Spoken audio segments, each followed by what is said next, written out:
gonna get you in the end. Yo! Oh, shit.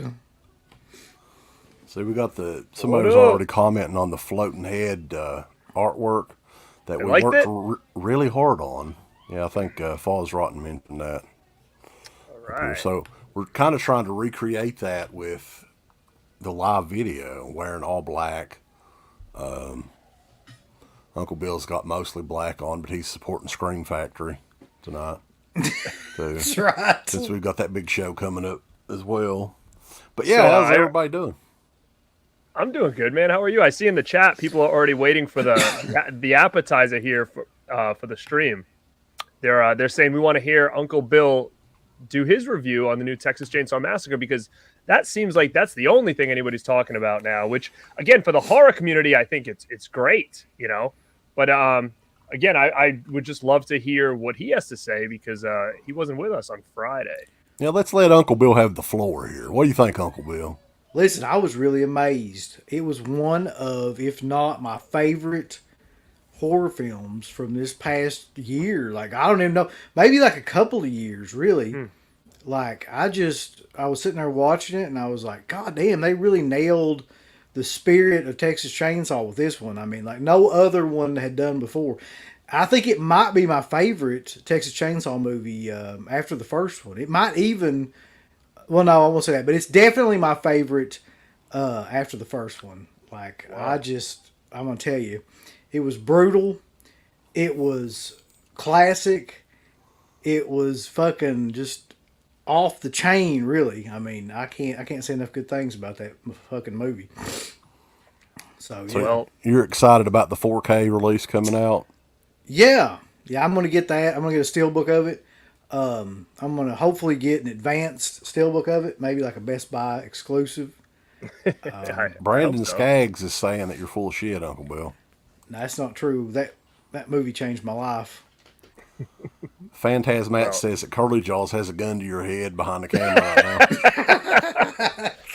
I don't know. I mean, listen, I've been, checking out some reviews and stuff this week, and man, I can't believe the way I came out of it thinking that nobody was going to, rant and rave about this, and come to find out, like, I think we were one of the only ones that actually didn't care for this too much. So listen, it is kind of crazy. I don't understand like how y'all couldn't like it. I mean, haters. it's got everything that you would want in a Texas Chainsaw movie. It's got a dude with a chainsaw. It's got a mask. It's got Sally for like 2 minutes. I don't understand what the big deal is. Like, this movie was one of the best Netflix movies to ever come out. Easily top 10 Texas Chainsaw movies. Right? Easily, yeah. Maybe I got to go rewatch it then, even though I said I wouldn't. Well, that kind of balances things out. Uncle Bill loves it. It's one of his favorites. One of the best. It's brutal. It's badass. It's brutal and badass. Yeah. Oh, we got our good drunken buddy Brian Andrew Piotrowski in here. It was a fun slasher. Fuck you, nerds. I agree. Well, Uncle Bill's agreeing with brutal. you. He is. He's agreeing with you right now. So shame on Andrew. us. Shame on us, I guess. But yeah, I mean, that's it is a polarizing movie. A lot of people, it's either you love it or you hate it. There's not really an in between there. I'm glad I got to see it. I think, next year it's going to be in my top 10 for 2022. I already tell you right now. Let's hope for a good year then, That movie's fucking stupid. God damn, what the fuck are y'all... How the fuck can anybody get on here on this fucking show that's been going on since 2005, knowing how we are about these movies, and say, oh my God, it's so good, it's violent, oh, it's so fucking brutal, I loved it. Shut the fuck up. That movie's a piece of shit and you know it. Anybody like that movie? Fuck you and everybody you know. There we go. There's the Uncle Bill that I thought we were going to get. Good. So it doesn't make me seem too crazy then, because I mean, again, again, it, like you said, it was violent, right? Like that. I guess that's all anybody gives a shit about anymore. Oh, it's brutal. Did you see that part where he snapped his wrist in half? Fuck. Yeah, And I don't even blame Middleman, because he was probably completely off his ass drunk. So watch it sober, Middleman, and then give us your opinion on it. But it just seems like that's what everybody wants now. But at the same time, a lot of these same people had shit on Halloween Kills, which, again, I think as an overall movie, Halloween Kills, I think, was better. And, you know, it was brutal as well. And why wasn't that enough for that movie? But this one, everybody's like, oh, it's so great. I mean, what's funny that's what kind of confuses me. It's a $20 million movie. Where did I'm confused. So much stuff about that movie was confusing, but the best part, honest to God, was, and I should have known, I didn't really know what was going on in the trailer or whatever, but they're apparently sunflowers. So he just pops up out of fucking sunflower. Woo! And then pops back down. I was just dying laughing at that. I don't know why. Little fucking, that stupid mask on. His mask is awful too. Like, that's the worst Leatherface mask of all time, I would say. It looks like a hanging piece of ham or something on his face with holes in it. Just I love Texas Chainsaw Massacre. I mean, the thing is too, do you think that Leatherface movie really tainted a lot of people, where like they were just so, you know, they're craving Leatherface at this point? Because when you think about it, without that Leatherface movie, the last movie we got was 3D, and what year was that? 2013. I mean, we're talking almost 10 years ago. So do you think at that point people were just kind of, you know, really just craving any Leatherface? Here's honestly, what I think. That's a movie that you just cannot turn into a franchise.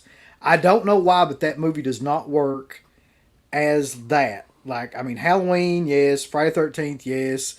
But Texas Chainsaw, if you think about it, other than the second one, which they deliberately made a comedy because they knew that they couldn't come anywhere near that movie, all of the rest of those movies have been awful to some degree or another, because that was a movie that was just like a one-shot, lightning in a bottle type of thing. It wasn't supposed to be like Leatherface was fucking Freddy or Jason or anything like that. As a matter of fact, that's one thing I hated about the movie more than anything else, is that he was like the only guy. Like, they didn't have any... all the other movies that were decent, Leatherface wasn't really the central part of the fucking movie anyway. Like, it was the whole family. And he just happened to be a part of that. But they've lost any kind of they're trying to turn it into some other sequel or franchise like everything else, and they've lost the point entirely of what that movie was about. And just I agree though with what you're saying about, I don't know how people can watch that and love it and not like Halloween Kills or any of those. They're the same fucking movie basically. I think Halloween Kills was way better done. Yeah, it was better. There was just more substance, I think, as a whole. Filmmaker, you know? Yeah. Dark Hall, appreciate the super chat. He wanted to get our interpretations on the cancel culture sub message throughout the film. I guess they got the one scene on the bus where they're filming Leatherface on Instagram Live or something like that. Yeah. It was like, "Are you gonna get canceled, dude?" Yeah. Another one too, man, I apologize because I forget who messaged me this yesterday. Maybe I think it was Ryan. Ryan did. He's in the chat now. I believe it's Ryan. He posted a link to the director, on Instagram, was holding a chainsaw and said, this is the chainsaw that we use in the movie. And this was the chainsaw from the original movie that they used in this one. And I guess a lot of people were kind of calling him bullshit on that, saying that there's no way, or they were comparing it or something and saying basically that's not it, blah, blah, blah. Do you think it could be? Like what are the odds that he has that saw?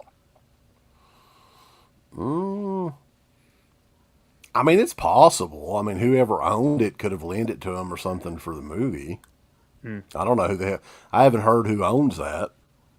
I guess so, but I mean, it's so fucking what? That's like the least thing about that movie is the saw. But you know like, what? Damn. You know, I think you actually nailed it right on the head, man. Where you said the problem is, and again, if people want Leatherface to be Jason, then okay, maybe this works, right? But the whole thing, what made Texas Chainsaw Massacre work, and which doesn't make it work, is that it's not about Leatherface. It's about a family, right? And I think that's kind of been the problem on why they can't reboot this thing, because it's like the family's dead. And then they try to make like a new family, and then they die. So they're like, oh shit, what do we do? So then next generation comes around where they're just like, let's just throw random family in there. And I think that's really where it gets hurt, because even in 3D, like, he was alone, but they did give you a little bit of backstory upon it. And then the remake was the only one that actually kind of started over with a family again. And like you said, even in the remake, and I know you guys don't like it, but I do, the family members, like the cop and all that, like, they were just as important as Leatherface was in that whole movie. And I think a lot of it too, like, the father and Hitchhiker, like, they were just as important as Leatherface was in the original. He just was the only one that survived. Well, honest to God, though, to me, Leatherface of that in the first movie was the least interesting character. Like, all the rest of them, with maybe the exception of Grandpa, were like more interesting than he was. And that's the problem too. Like, this particular Leatherface was the most boring piece of shit Leatherface of any of them. Like, he didn't do. There's not a scene in that movie that he did something memorable.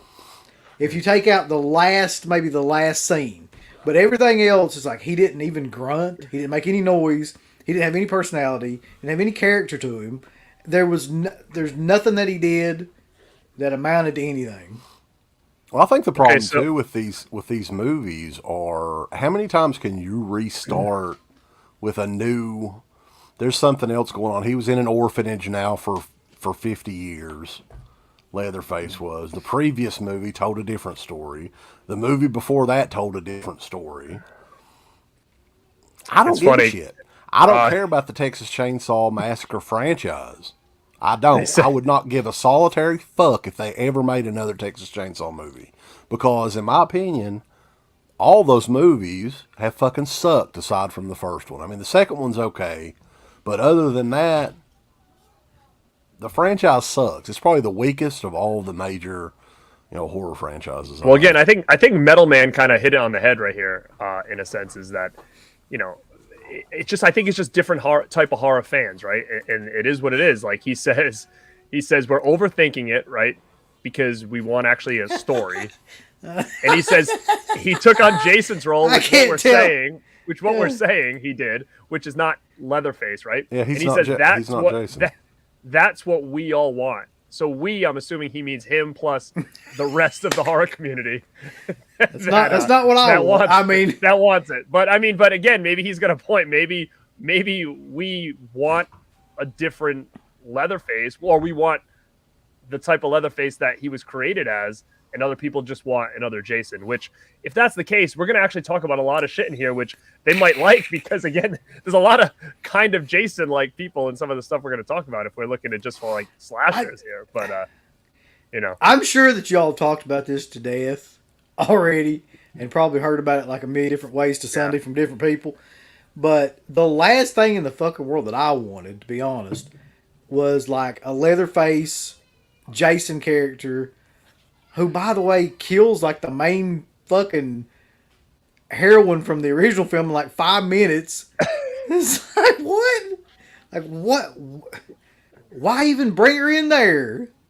Because they wanted to cash in on the Jamie Lee fanatic, They figured it was the same. Well, she was they gave us a little bit of a story, though. She was a Texas Ranger, and she's been hunting for Leatherface for the past 50 years, and she's a total badass now, boys. That gets killed just like that. I mean, the one thing I will say, if I want to take defense on Sally, Sally being traumatized actually makes a lot more sense than Jamie Lee being as traumatized as she is. Yeah, that's true. Considering like that they X'd the brother sister storyline. So like she really doesn't even know if he's even coming to get her. Like at least if it was they were still siblings, like there would have been an inkling like, yeah, he's probably still trying to find me. But because they weren't siblings anymore, then she would just become another random person that he'd just be happy to find. So she's like barricaded herself in the woods. But man, I mean, Sally took a lot more from Leatherface and that family than Jamie Lee Curtis ever did, you know, in Halloween. So it makes a little bit more sense that way, I guess. That shit is just what they are doing with these characters is the most confusing thing in the world to me. Like with what they did in Scream and what they did in this, it's like, okay, so you take like a legacy character, like a classic character that's been through hell in these movies, and you just fucking, for no purpose whatsoever, just kill them off. Just so I guess for that reason, like they could be, you know, in the trailer for 10 seconds.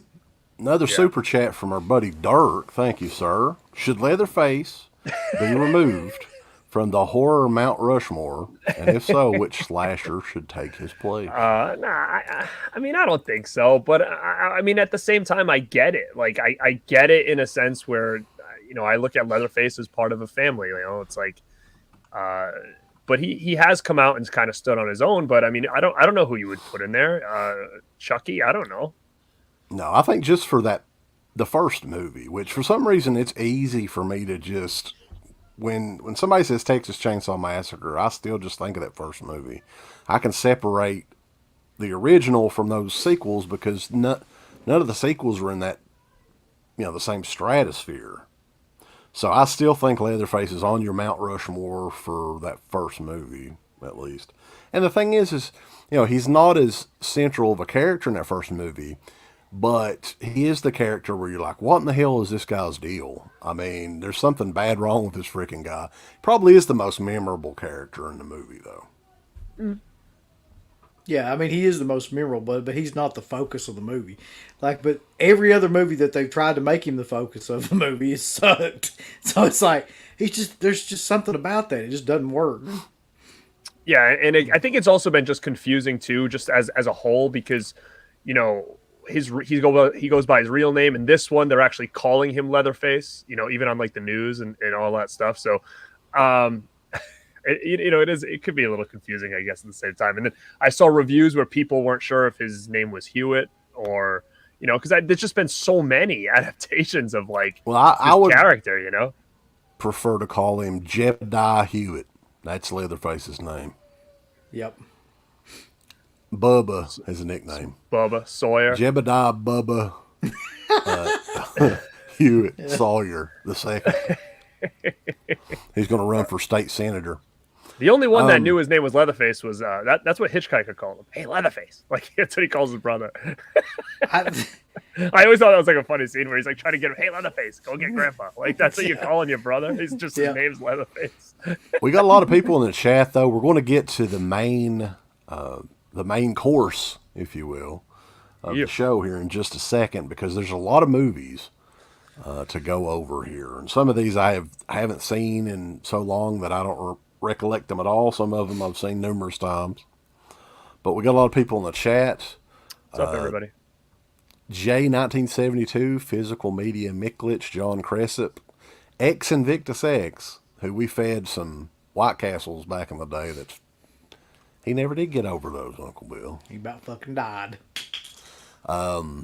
Ben Grimm, Trevor, Leatherface 15th cousin is in the house. Woo. Hey, y'all, Leatherface is moving in with me for the next movie. See y'all in 2023. Sick. Yeah. Carter Dedention thought we were being too soft on this atrocious movie. What's funny to me? I wanted to like it. I really did, and I'm just bummed about it, and then I'm very just shocked because then it makes me think that like what do I want? You know what I mean? Or like what is everybody like? Because the fact that I think everybody likes it, then it means we're getting more of this style shit, right? So, you know, I really think that at this point, what we're seeing is just like they took the Halloween 2018 formula and they're just beating everybody over the head with it. Every movie is like that now.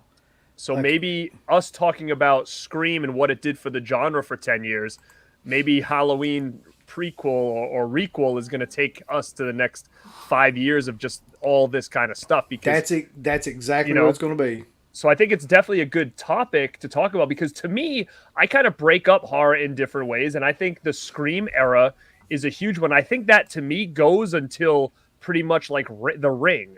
And I feel like then The Ring kind of takes it until about Saw. And then Saw takes it till about Paranormal Activity. And then you've got all these movies in between that mimic that first movie that kind of got over. And then there's like some different ones sprinkled in between. Like that's kind of how I always break it up. And maybe we're just in a new era of like these legacy character prequels and requels and all that stuff, which again, sure, let's do it. I think what you'll see is like anything they do like that. If they bring back Nightmare on Elm Street, you're going to have fucking Heather Langenkamp. They're going to drag her ass out. They're going to have her like strap on a shotgun and be like, oh, I'm going to fucking kill you now, Freddy. Yeah. She'll have like one of them fucking Reggie style vests, with like the shotgun shells.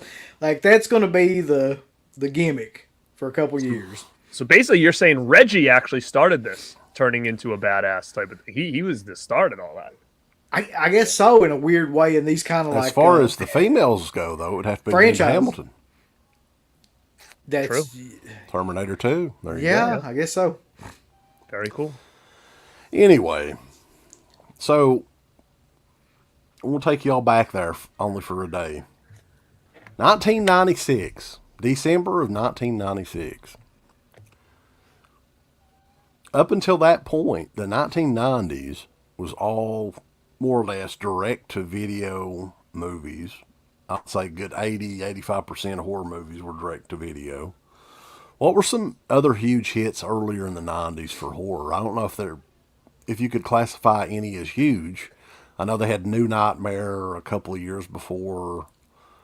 Jason Goes to Hell. Yep.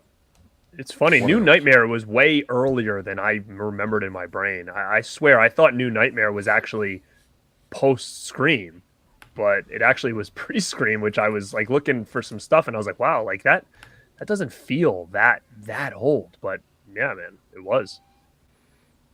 Well, that's the thing, though, wasn't it? I mean, like in the early part of the 90s, you didn't really have any huge hits. Like I think that was like the dormant period for horror films that was going on. I remember seeing a couple of them. Like I saw the Night of the Living Dead remake in the theater. Mm-hmm. I saw what was it, Misery, like some stuff like that. Like, but I mean, there wasn't. What about a film? I can't think of a film that came from the early 90s. What year was Under the Stairs behind me?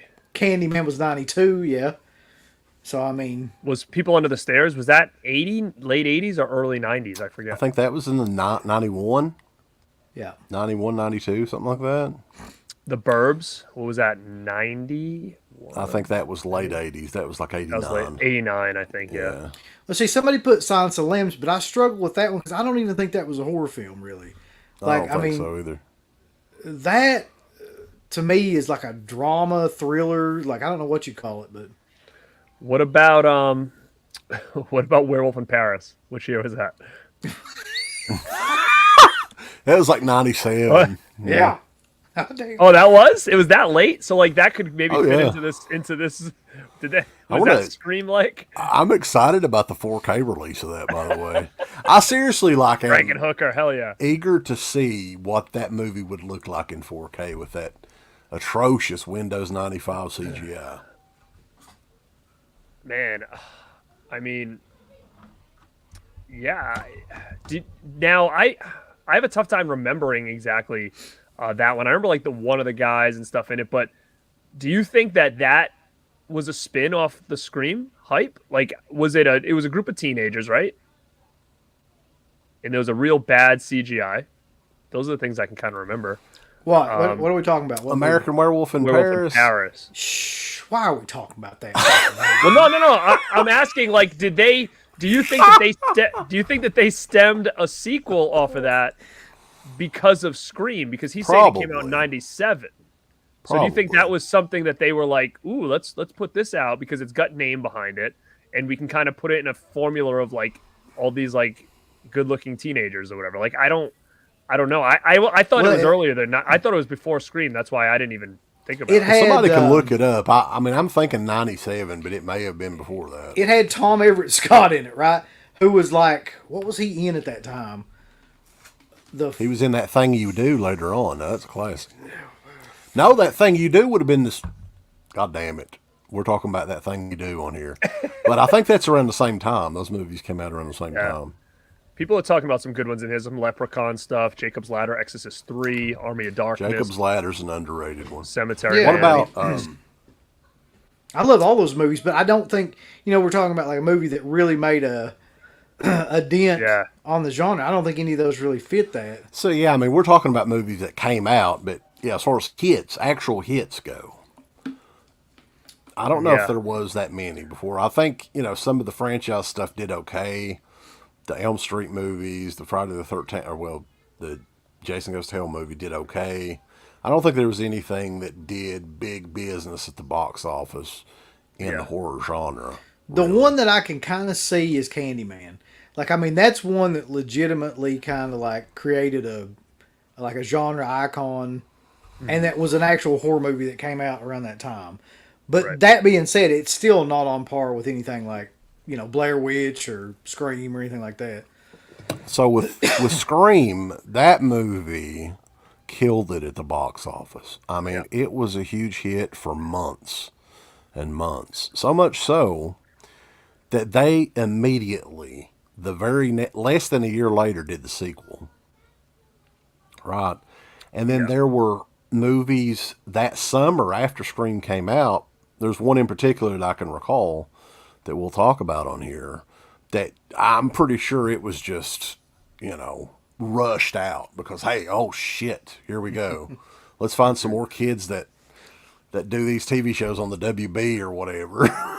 That's and, right. Let's make another horror movie. So, and it happens with all kinds of movies if they're big hits. Like Saw was the same way when, they had so many torture movies and bullshit that came out after Saw in the early 2000s. But yeah, I mean, it's always been that way. But for the post-Scream horror movies, it lasted a long freaking time, almost 10 years, I think. Yeah, I totally agree with you. And it really was just something so different because it just was so mainstream. I mean, I was a young kid then. I was just getting into high school and, I was watching horror movies like I was renting them. I wasn't seeing a lot in theaters at that time. I was renting them mostly or getting them rented and from my dad. But Scream was just such a big hit. Like I had my parents bring me to go see it. And I went with a friend and my parents to go see Scream because at that time it was just such a big to do. And, it was just odd that they would have they would bring me. It's not usual that they would have brought me to a horror movie. They didn't like horror movies in general. So did you guys see Scream in the theater? Because I definitely did. I was going to say, like, that's one movie I can, like, explicitly remember seeing in the theater.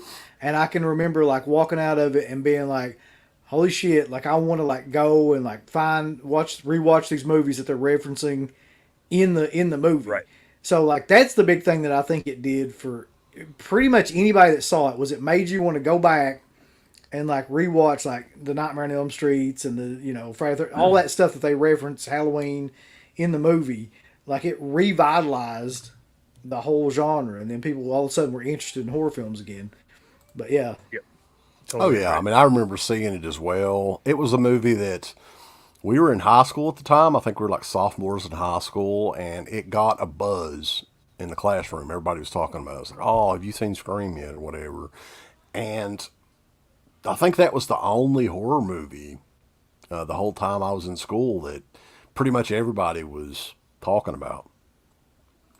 Real quick here, Scott Temple's got a super chat. We appreciate it. He's talking about the Ginger Snap movies. Love them. The first one. I thought about the first one. Yeah, I thought about putting that on there as like but it's not really.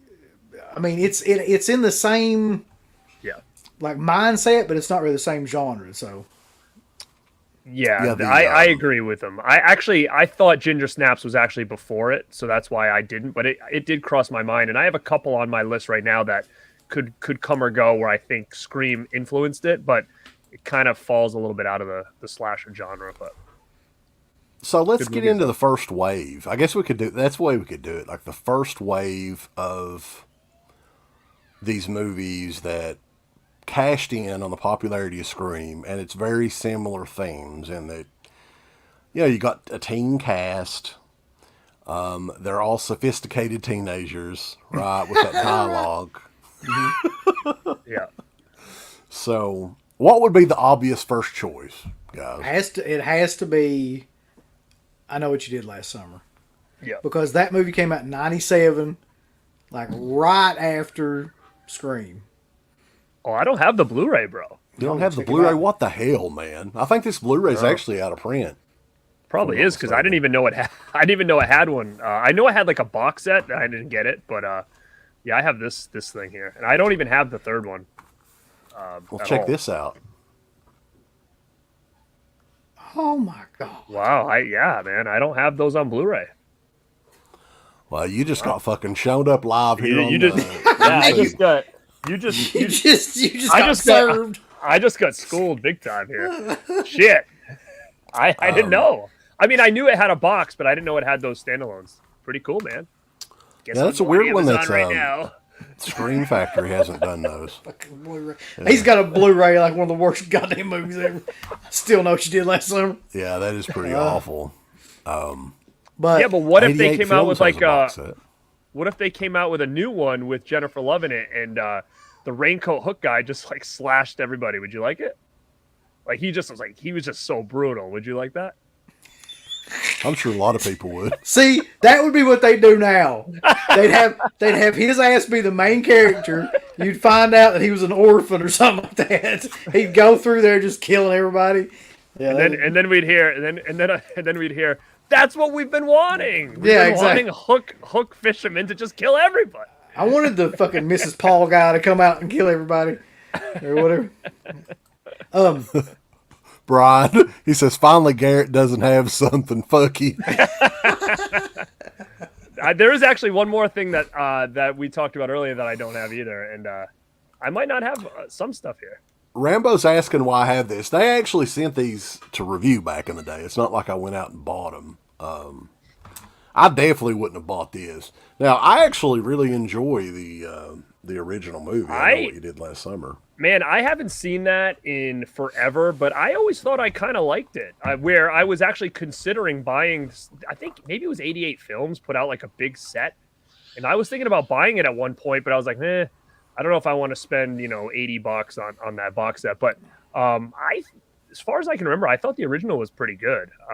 I know part 3 was terrible, but I don't remember much about 2. I get it kind of confused. I don't know if that was the one they were at, like that beach house or something. It is. They go out there, like they're like some sort of resort. Brandy is in it, and Jack Black is like a pothead. He's like a Jamaican pothead or something like that. It's awful. But I'll say this though, like I agree. Like I think that I Know What You Did Last Summer is like one of the good ones. Like it actually has a decent story. It's kind of an iconic story, the way that they set it up and everything. Like people, remember that. And to be honest with you, I think a lot of movies would later go on and kind of rip this movie off too. There's quite a few of them actually, this style and everything. Here's a little known IMDb fact for you about this movie, by the way. This movie was actually written before Scream by Kevin Williamson. But he couldn't get it made because nobody knew who the fuck he was. So after Scream came out and got huge, then he just gave him that. It was already in the chamber. Holly enjoys The Mutilator more than I Know What You Did Last Summer. So don't I. Well, the Mutilator has that killer ass song in it. It's got the. I always think it's a kazoo, but it's a saxophone. Yeah, I like Mutilator a lot. I think it's a cool movie. Chris V. I Know What You Did Last Summer sucks. You boys serious? I don't think it's that bad. I think the cast, a lot of people don't give it a chance just due to the fact that Freddie Prinze Jr. is in it. But you'll see a lot of stuff that we might say we don't mind, and that just goes to show you that we do like dumb shit. So it's not that we're being overly picky on things. What up, Pop? Yeah, Pop is in the house. How you doing, brother? Some of this shit is just nostalgic, really. Like, I'm sure that going back and watching I Know What You Did Last Summer, it's probably not a great film, but But you also got to remember too, when a lot of these movies came out, like you said, we were at that age where like we were into horror. Well, me personally, but like these were kind of the movies that we could actually start going to the theater ourselves, right? Like, so to me, it always seemed a little bit cooler when I could like bring somebody there or go on a date and like go see some of these movies for the first time and not have to have like your parents there or whatever. So I think it was just the era that we were in. Like this was prime era for us because like you said, it was also the time where I started going back and finding a lot of like older slashers that I maybe never, saw before. Yeah, this was a interesting time period because, I think Scream got everybody like kind of interested in horror films, and they just started pumping these slashers out.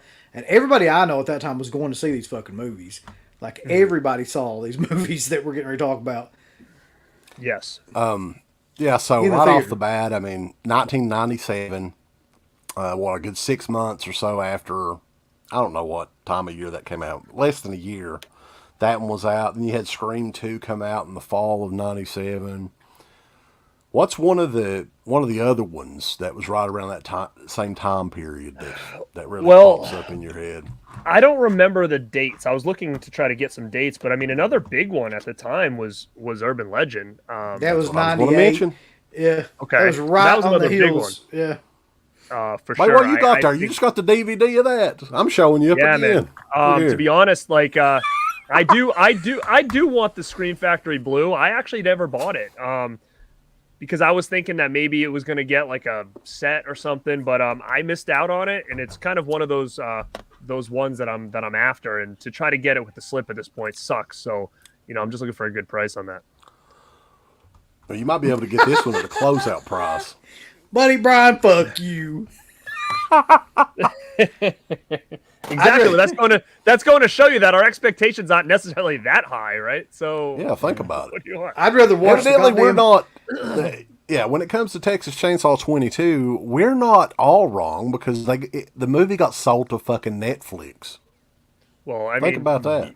It's supposed to come out. There's also two ends to the spectrum too. Like Rolling Stone, he actually put an article saying how shitty it was. So I mean, again, we're not the only ones. Here's what I'll say though: I'd rather fucking sit around and watch the Poltergeist remake on a 24-hour loop than watch that fucking Texas Chainsaw. Well, I mean, I don't know if I'd go that far, but hey. God damn, that movie's off. But also though, Urban Legend. Talk about Urban Legend though. I think I actually like that movie better than I Know What You Did Last Summer. I think too. That one to me is like the pinnacle of the post Scream kind of slasher. Like it doesn't get much better than that in terms of the. Real quick here, Rambo was asking, "Are we just talking slashers? We're talking horror films in general, and you'll see that real soon with this other movie we're going to be talking about." Right. But yeah, I mean the slasher thing. A lot of these were slashers. Urban Legend, man, like. And people may think I'm nuts, but you talk about opening scenes in horror movies. Everybody talks about the opening scene in Scream and how iconic that was. I love the opening sequence in Urban Legend. The way that it, with the total eclipse of the heart, the way that and that movie's been played to death ever since. I mean, it's in all kinds of different movies. But I love the opening sequence in Urban Legend. And this movie's really great too. I watched it numerous times back in the day when it's still. It's got a pretty good cast, man. If you think about it, it's got Rebecca Gayheart from Kentucky. It's our girl. Yeah. You got Jared Leto's in this son of a bitch. I don't know who the redhead is, but she's Alicia Witt too. Alicia Witt, yeah. It's Robert Englund, Josh Jackson, yeah. I mean, it does have a good cast, and it's got a clever idea, which is all these different set pieces that are the murders are all based on urban legends, which is great. And I thought that the look of the killer in it was something kind of basic, but it worked. Was he brutal? He was. Brutal? I don't know if he was as brutal as Brian wanted it to be. He didn't just fucking CGI cut somebody's head off and hold it up. Well, badass and brutal. just so we can kind of keep the ball rolling, do you just want to kind of just do you want to just kind of throw the sequels in there as well with these things, because it did have 2 sequels as well. Let's we don't have to kind of circle back around. I think Jesus, I don't know which one is the second one. I don't even know. Final Cut. Final Cut is the second one, and the last one was Bloody Mary. Which one was it? The original? Who had Danielle Harris? Which one was that one? That was the first one. That was the original. Oh, she was in the original one? In it, yeah. Briefly. She plays like the goth kid. I love that one. Yeah. Yeah, this one right here sucks. Like, this movie's fucking awful. Like, I don't understand. I don't know, like, what year was this? Because there's really nobody returning from the original movie. I don't know, but I watched both those like back to back, not within the last year probably, and I can't remember anything about them other than they sucked. I hated them. Yeah, I don't think I've ever seen Bloody Mary, but this one was. And Scream Factory came out with the Blu-ray of this too, for whatever reason. Did they? This is bad. Like, I think Rebecca Gayheart may be in the tail end of it.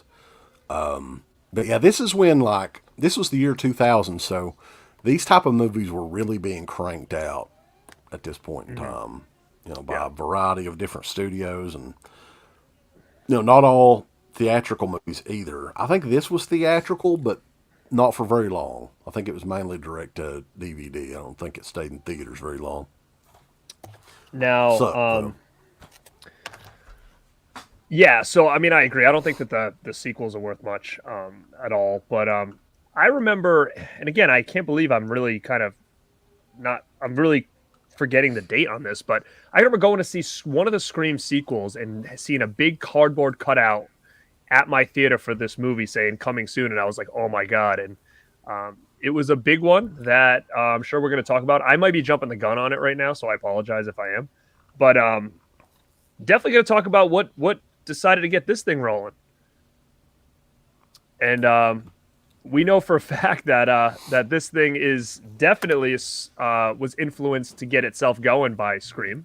Oh, yeah. I believe that Kevin Williamson wrote a script for that movie. I think he did, yeah. I don't know if it's the one they actually used. I don't think it is, but I think he's got a credit on this movie.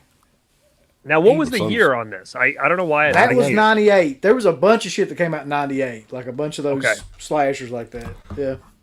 Yeah, Halloween H2O, though, this is definitely the one. You can tell by the opening 15, 20 minutes of the movie, just due to the dialogue, and it's way more like a Scream movie than it is a Halloween movie.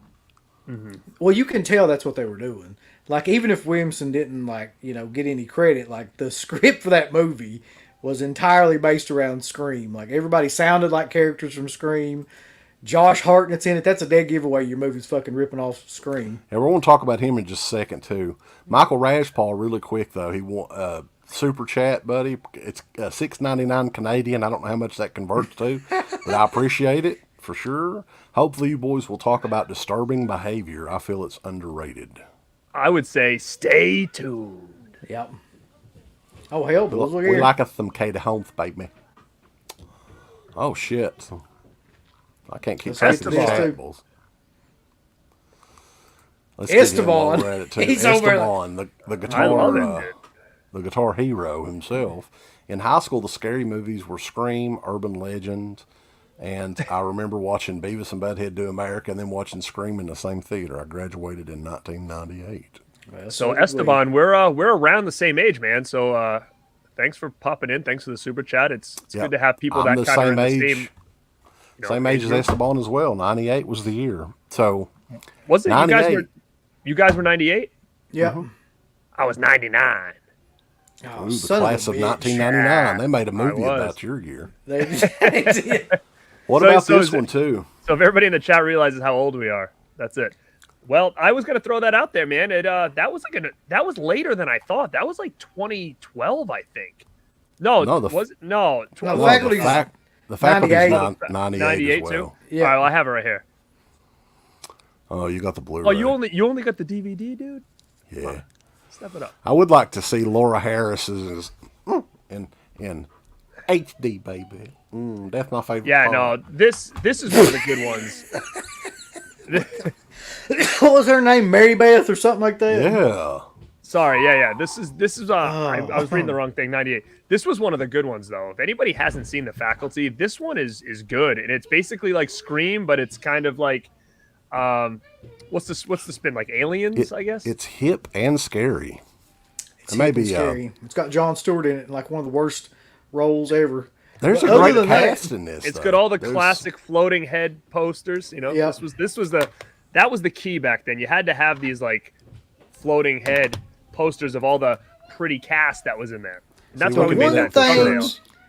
The one thing about that movie above anything else, though, and probably the reason why I like it so much, Creed is that too. But Robert Patrick, he's actually really fucking good in that movie. Yeah, like as the coach. Yes, and Holly and Fred, thank you for saying that. Yeah, I was like trying to think what I was thinking. Yeah, it's basically Invasion of the Body Snatchers. How's that? Somebody getting killed?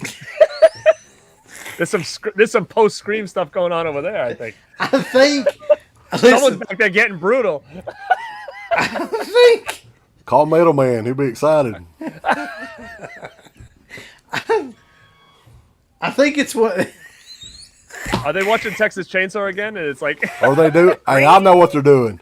They're doing their own cover of "Gimme 20, Fucker." They're doing their own version of it. I think it's that my child's got a hold of the Swiffer. I think that's what that is. Cleaning the house. Oh, God. But yeah, John Cressup says, Body Snatchers meets Dawson's Creek. Man, it couldn't be more true. Or One Tree Hill. Yeah, that's pretty much it.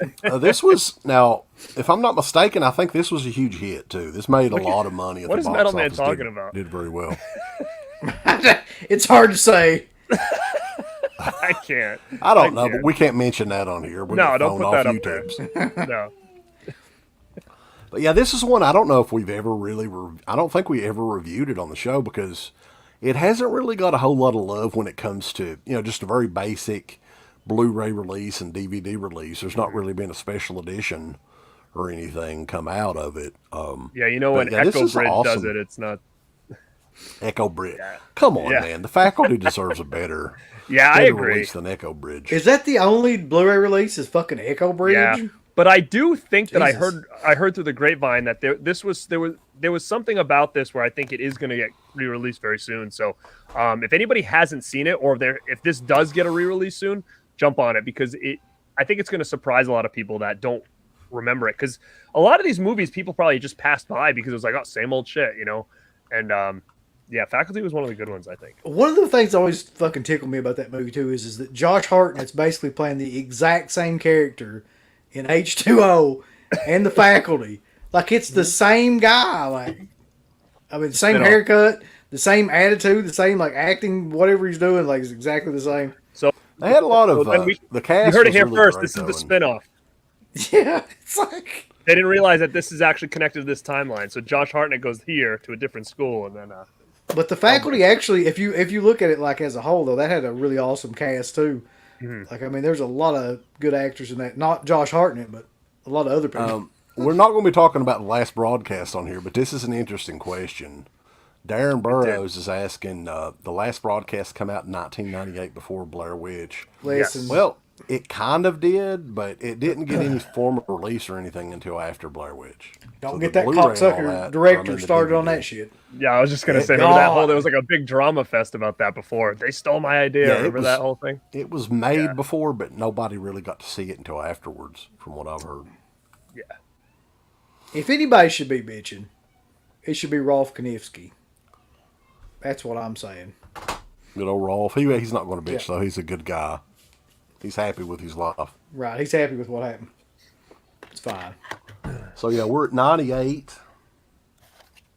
99 era. Hold on. Let me see what it's on. It's kind of just a wild, wild west from this point on. This stuff was coming out like crazy. So, I have this one. I'm not sure on the dates, but I just looked, and this is a 98 if you want me to flip it up here. Sure, what we got? And it's actually the one they were just talking about, which is Disturbing Behavior, which is another one that is really good. If anybody hasn't seen this one, and this is a Scream Factory Blu-ray, I'm not sure if it's still in print or not, but guys, I always loved this one. And Katie Holmes, man, she looks great in this. And what do you guys think of Disturbing Behavior? It's been a long time since I've seen that. I think I was going to say, yeah. I need to rewatch it before I can give an opinion on it. But I love Katie Holmes and everything that she's in. That one scene in The Gift. Now, you want me to tell you what it says in the back? And maybe Uncle Bill will go order this right now. It says, part Scream thriller, part X-Files chiller. Ooh. See that? That's this something else, really. That, like, I didn't think about that until you said it. But, okay, so there wasn't a big, like, movie thing that happened in the 90s other than Scream. But there was on TV, which would have been the X-Files, which that thing was like more popular than fucking anything around that time period. So yeah, I mean that makes sense. Like everything was probably coming from one of those two directions, either trying to copy Scream or trying to copy the X-Files, like one way or another. Yeah, and I mean if we've talked about this before, we're still trying to work on something where we introduce CK to X-Files in some form or fashion. Maybe even like that watch party thing or something like that to have him check out some episodes. Because I'm a big fan, but it's been a while since I've seen these. Like, and I know Uncle Bill's a real big fan. So I think it'd be cool to get him to check some of this out because he says he's never really watched it. So. No, I've seen the movies, but never the TV show. Michael Rashpaul, Canadian, $6.99, brother. Appreciate it. Kevin Williamson. Yeah, he was also responsible for Teaching Mrs. Tingle, which is a great film, too. Yeah, I have seen that one as well, but it's been a long time. Katie Holmes is in that one, too, right? Yes. Isn't she in that one? Yeah. You know what? Thank you for bringing that up because I own that, but I do not have it in my pile over here. So that one totally passed me by. So thanks for bringing that up because I forgot about that one. Teaching Miss Tingle, yeah. Carter Detention, man. We're burning up these damn super chats tonight. We appreciate it, you guys. HBO's Tales from the Crypt series was the most popular horror-related thing in the early 90s. Yeah, that was pretty popular for sure. I loved it. Yeah, I think you're right. I think that was probably the biggest horror thing in the early 90s anyway. And Rambo Raft, that was our game plan, by the way. Yeah. Yeah, I've heard people mention that home episode for years, so I do not need to finally at least check it out. He's already seen Wrong Turn, though, so it's basically like really quick, Freddie, I talked to Freddie earlier today, told him we were doing this, and he gave me some pretty good ideas on some stuff. Idle Hands I didn't bring to the table if you guys did. Actually, well, he mentioned the Rage Carry, too, and I actually had that in my hand to bring up next. All right, let's do that one. So, yeah, this is the VHS. I have the Blu-ray as well, but it's like a double feature, so I figured, hell, I'll just show the VHS off. I love this movie. Now, this is one back in the day that I rewatched numerous times. Now, again, it's set in high school. It's got obnoxious, overly assholish teenagers in it. It definitely does have some Scream-type vibes to it. And it's interesting that they chose, in this time period, to do just a direct sequel to the original Carrie movie. But almost like Carrie the Next Generation, maybe. Yeah, you're right about that. And what I think also Scream did, which, we can talk about a little more later as I kind of go through this, and same with Halloween, is not only did it spawn these similar movies, but it also spawned movies that had name value to kind of come back in more of that Scream type vibe, such as Carrie, such as Halloween. There's a couple more in here too that we can talk about, but yeah, I think that's also what it did was it spawned out some, additions to old movies. I think it's the only Carrie movie after the original Carrie that was actually even halfway worth of shit. Like, I didn't like the Angela Bettis Carrie remake, and I definitely didn't like the Chloe Moretz fucking... So, yeah, I mean, of any of them, The Rage is probably like the only one that's halfway. Yeah, it's an enjoyable movie, and the Scream Factory did that Blu-ray. That thing's out of print and goes for crazy money now. I don't know if you guys knew that. Does it? Yeah, I have it over there. I knew he's going to say that. I had it too, but I mean, I just brought the VHS to be different. What year did that come out? Which year? 1999.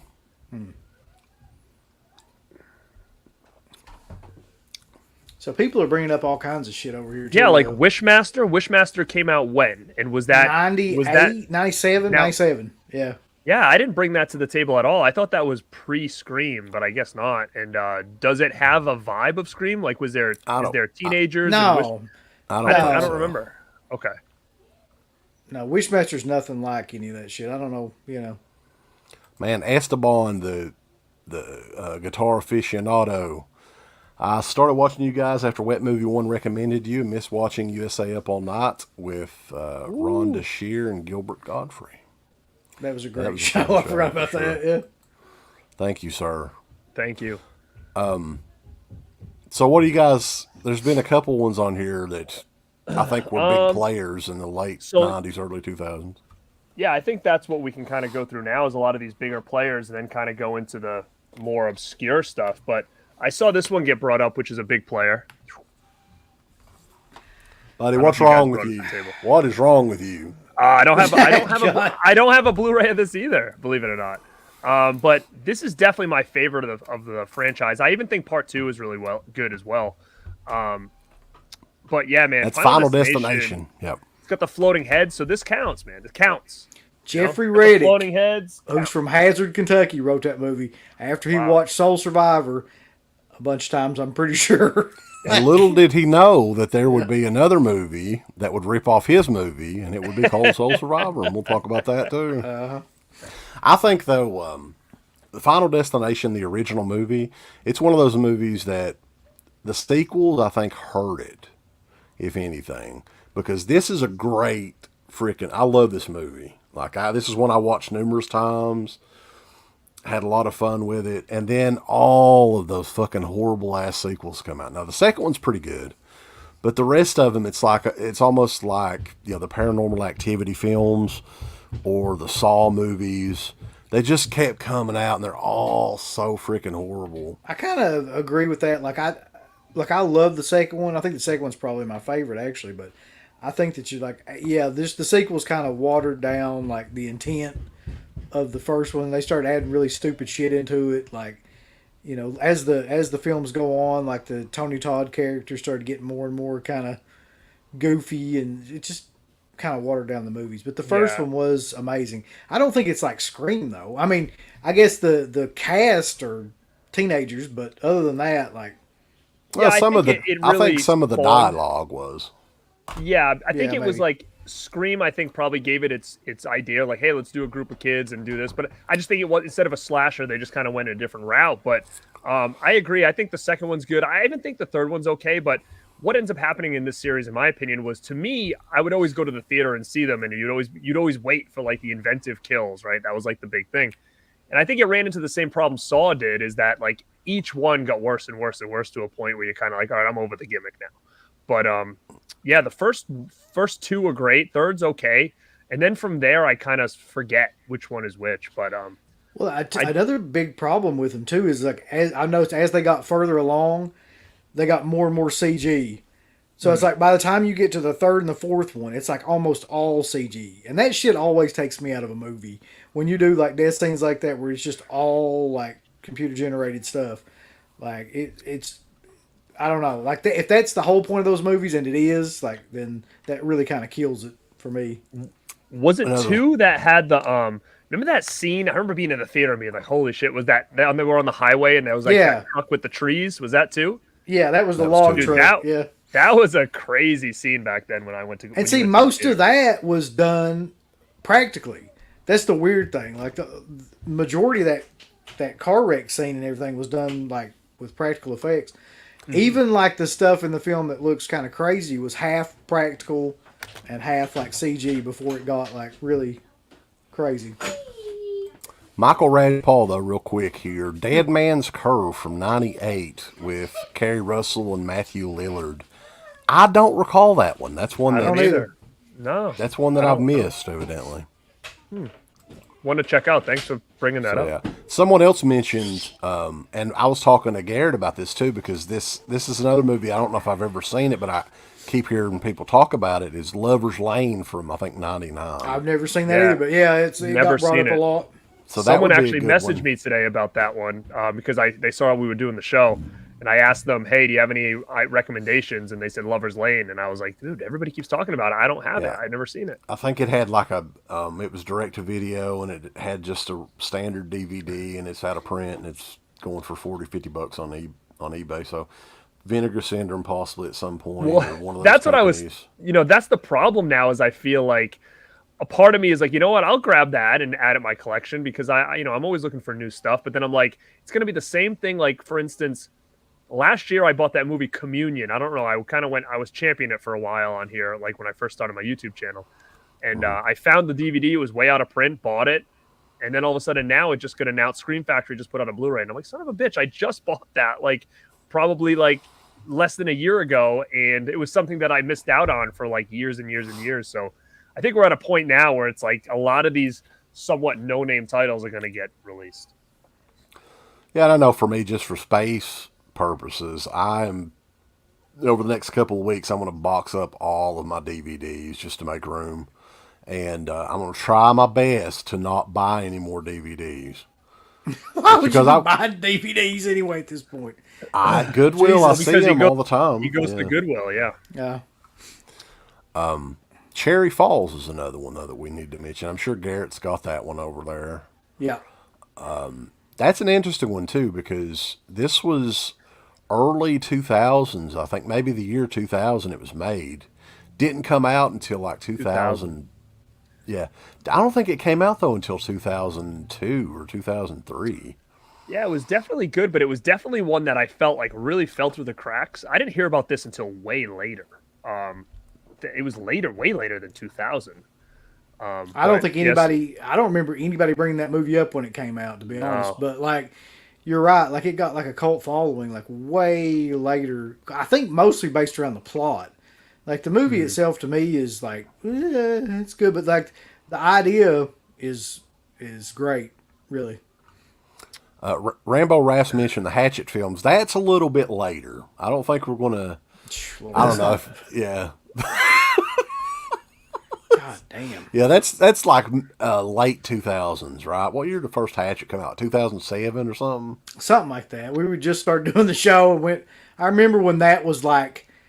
We went to some convention and that was the big thing. Like, they had the big posters and like you walked in and it was playing on like a TV and like, oh shit, and people were freaking out. Like, we were freaking out because we thought, oh, this is going to be, like another Scream or something. This is a good time though to tell everybody to thumbs up. We got a ton of people in here right now, close to 100 people, and give the video a thumbs up if you enjoy it and hit that bell notification, smack it real hard. No. Ken from Mid Levels here. Hey, what's up, buddy? Hey, we just talked about Faculty probably like 10 minutes ago, but yeah, that's a good one. I think the Faculty's a late 90s classic. How about this, guys? Thumbs up this video right now, and after we talk about this next movie, we'll tell you what we're doing a week from today. We'll announce it. So use from now until. Now in the next 5 minutes, if you're in this chat, thumb up the vid. You're either on my channel, Born to Be Rad, or the DEADPIT channel. Check that out. Thumbs it up, and we'll tell you what's going on next week. Ooh, Holly has a good one that totally I didn't bring to the table. I don't think. Phantoms. Wow. Yeah, I don't have that on here. That's Ben a good Affleck one. was the bomb in Phantoms, yo. I cannot believe I did not bring that over. I don't think it's usually in the same pile as all of these other ones. I kind of keep all my Scream-like movies together on my shelf. That's another one that had like the perfect floating heads cover. Like it had them. I remember it had them all lined up like straight up. Yeah. Did you notice how many of these movies came out from Dimension Films and Weinstein and all that? Oh yeah. Oh yeah. Like the majority of them, Dark Hall said that he liked it twice. Yeah, buddy. I think all right, that, the big one though that we're missing right now that came a little bit later than that's kind of connected to the rest of these, but came out a little bit later would be Valentine.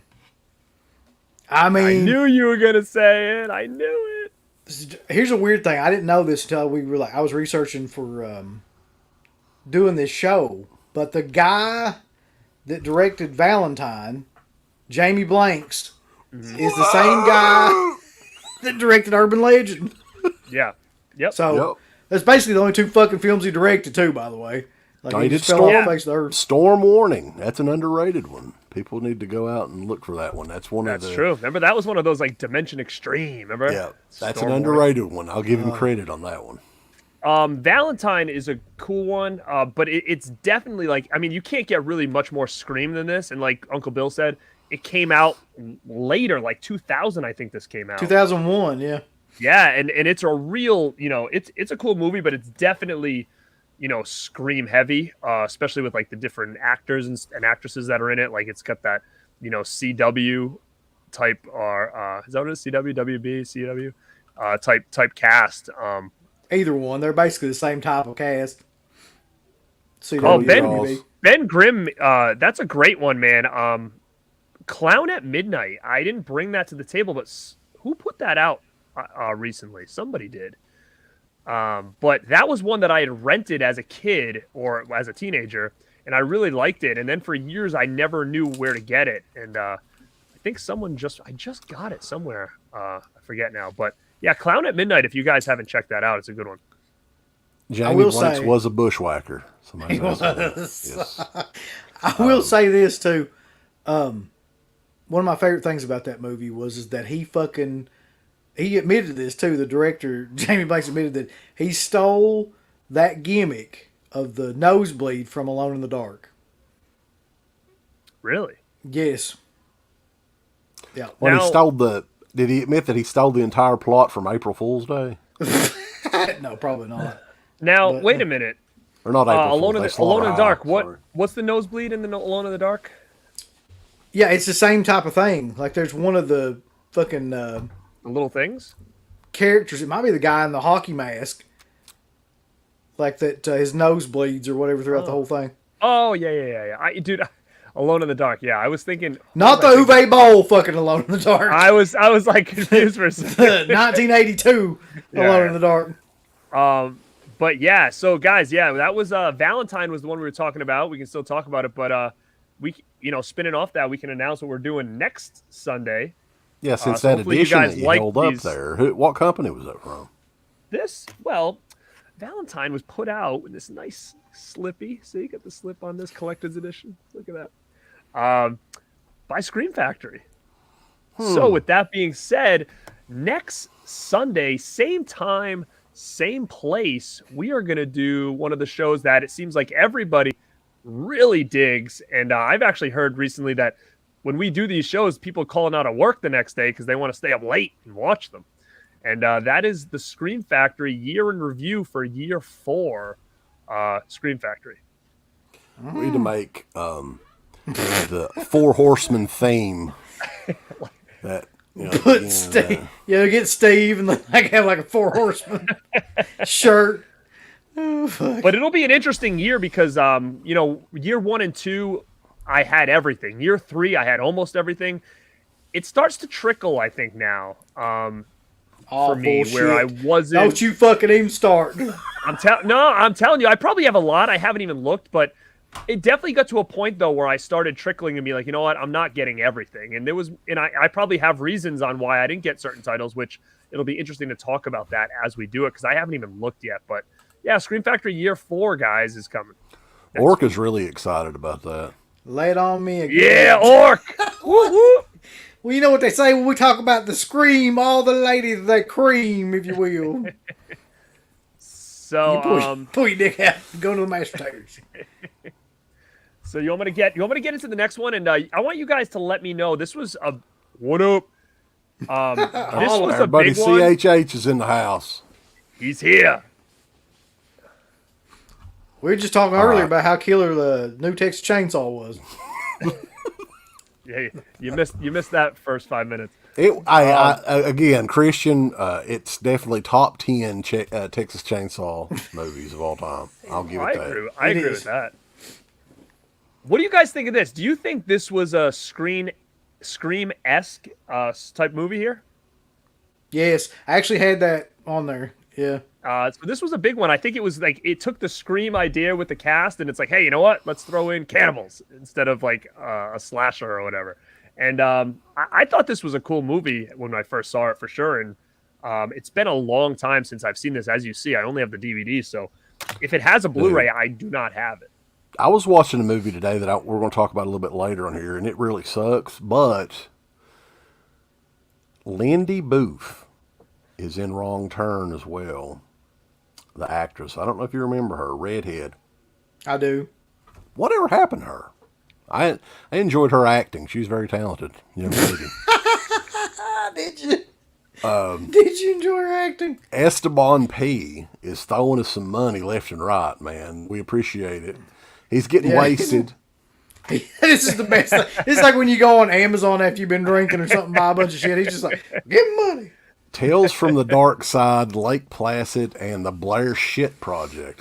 Hey, let me tell you something. There's a lot of people that are bad mouthing the Blair Witch Project these days, and I don't understand why. I really don't. I love Blair Witch. Say what you will, but that movie when it came out, like, there wasn't anything bigger than that. Oh shit!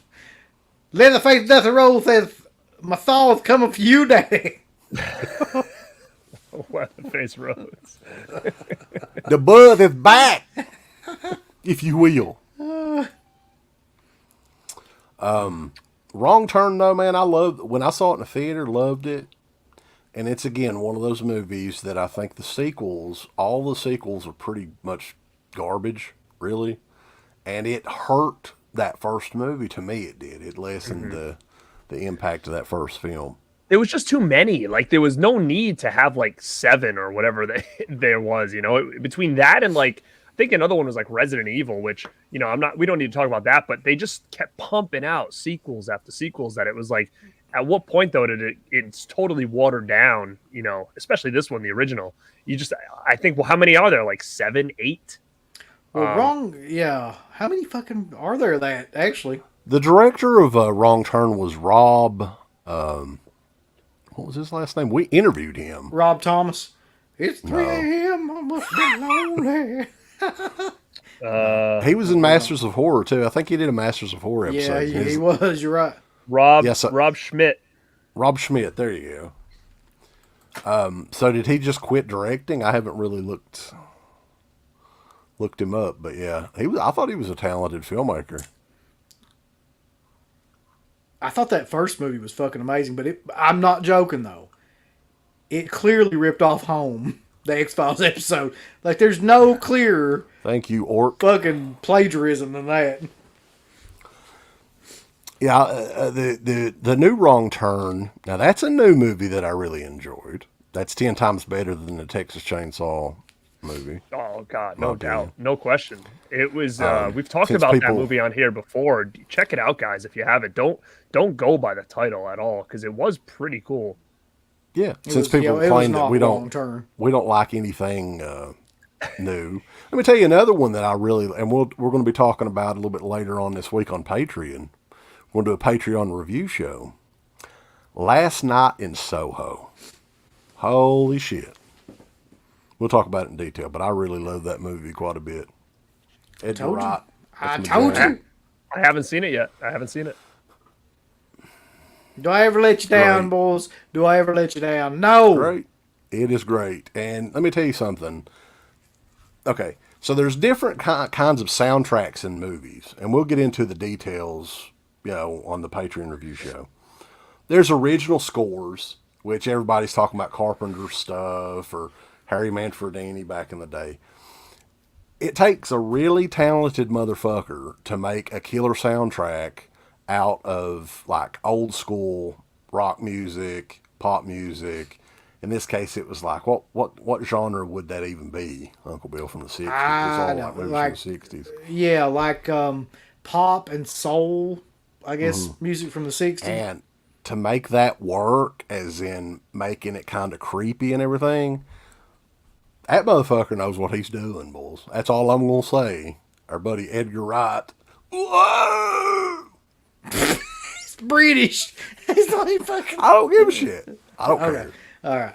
But yeah, we'll talk about that in detail. Oddly enough, the Patreon review show is Last Night in Soho, fucking Evil Bong, and Assault of the Sasquatch. I know. It's like never before 3 movies like been... well, those 2 movies are actually pretty close, but Last Night in Soho doesn't belong in that nightmare. No. Esteban's really getting hammered over there. He's back up on the board shit. here. Yeah, I'm Listen, missing dude, you're probably gonna have to pay your bills at some point, so I'd stop giving us money. Christian Hanna is really shitting on the Wrong Turn remake. He didn't like it. Listen, Oh shit, Hey, we all have opinions. that's true. Esteban, though, Oh, I saw the man. Blair Witch the first day it came out. I loved it because I thought it was real until I saw the actors on Good Morning America. Yeah. Everybody thought, I swear to God, no shit, before all the, whatever, the movie came out and everything, I remember everybody in high school talking about that was real. They were like, they made this movie and these people got killed and shit. Like, people really believe that. Gay actor even- Michael Douglas is in the house. What's going on, sir? Ooh. No, I'm sure you guys saw Blair Witch in theaters. I don't know if I saw it the opening night, but I did see it in theaters. And I can remember it really vividly. Is that even like they had like an AOL site you went on, and it really did legit make it feel like it was real. I can remember going on that, and when I saw the movie in theaters, I will say I was kind of disappointed at first. I was like, I was like, it was okay. It was kind of weird. It was different. But the thing with Blair Witch with me was I didn't stop thinking about it. Like, I left that theater and I was with a girl and a friend and another girl, and I can remember being like, oh, that was kind of stupid. I don't know what all the hype was about. And then all I did was think about that ending for like days and days and days until I watched it. I went and watched it again, and I was like, holy shit. Like, and still that ending is a hard watch for me now. That scene with the kids, like in the tent, like, you know, when they're in the woods and the kid, like and I don't usually get like this about movies, but Blair Witch to me still gives me an uneasy feeling even to this day. And that last scene with him just standing there, like, to me, sometimes I'm like, I want to turn this off. Like, it was just a weird memory that I have of a movie that just never left my brain after I saw it. I just remember at that time when I went to see it. I'm sure there's plenty, Darren. Hey, Darren, you know, Texas Chainsaw Massacre, it serves its purpose for people that just want gore. I mean, it's got death scenes in it and gore. That's it. Listen, here's the thing. You know, the world don't turn to the beat of just one drum. So what might be right for you may not be right for some. It takes different strokes. Yeah. But what anyway, you talking about, Uncle Bill? what the fuck is I talking about? Blair Witch. Oh, yeah. Like, when I saw Blair Witch in the theater, like, I hated the ending. Like, I just remember, like, being so pissed off that was because all the build-up and all the hype for that movie comes down to that ending where he's just standing there. So it just pissed me off more than anything else. But then later on, like, I really do appreciate that more and more because what else the fuck were they going to do with it? It's supposed to be real. Like, they're not going to have, you know, shit flying, like people flying around and witches and ghosts and shit. Yeah, but what they did, when you look back on it, it just worked so well. Like, it really did. And I think that for a time that we live in, and even 99 was just so different of a time, you watch it now and you can just really, you know, you think about it and you're like, man, like, imagine being in that situation and not having phones like we have now, like not having technology. Like, it's scary. It's scary out there, you know? I think that too, that what sold it was that fucking, the monologue that Heather did in the movie. I think that's what sold that movie, as being just in general.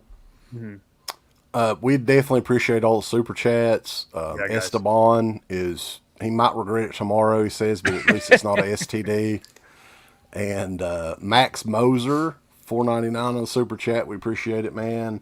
Blair Witch was clever and unique. My favorite 90s horror film was Urban Legend. Urban Legend's definitely killer. We mentioned that a little bit earlier. I'm glad Dylan is in here when we're talking about the Blair Witch. He's a big Blair Witch fan. Let's go through. Oh, yes. Go ahead. I was just going to say, we actually went back, wasn't too long ago, when we watched Blair Witch 2 and did a commentary over it. And that movie's not as good as I remember it being, but it's something else. It's got some lovely ladies in it, at least, baby. Let's go through, though, some of the, and we didn't talk about this, you know, there were a lot of theatrical horror movies that were kind of inspired or released because of Scream.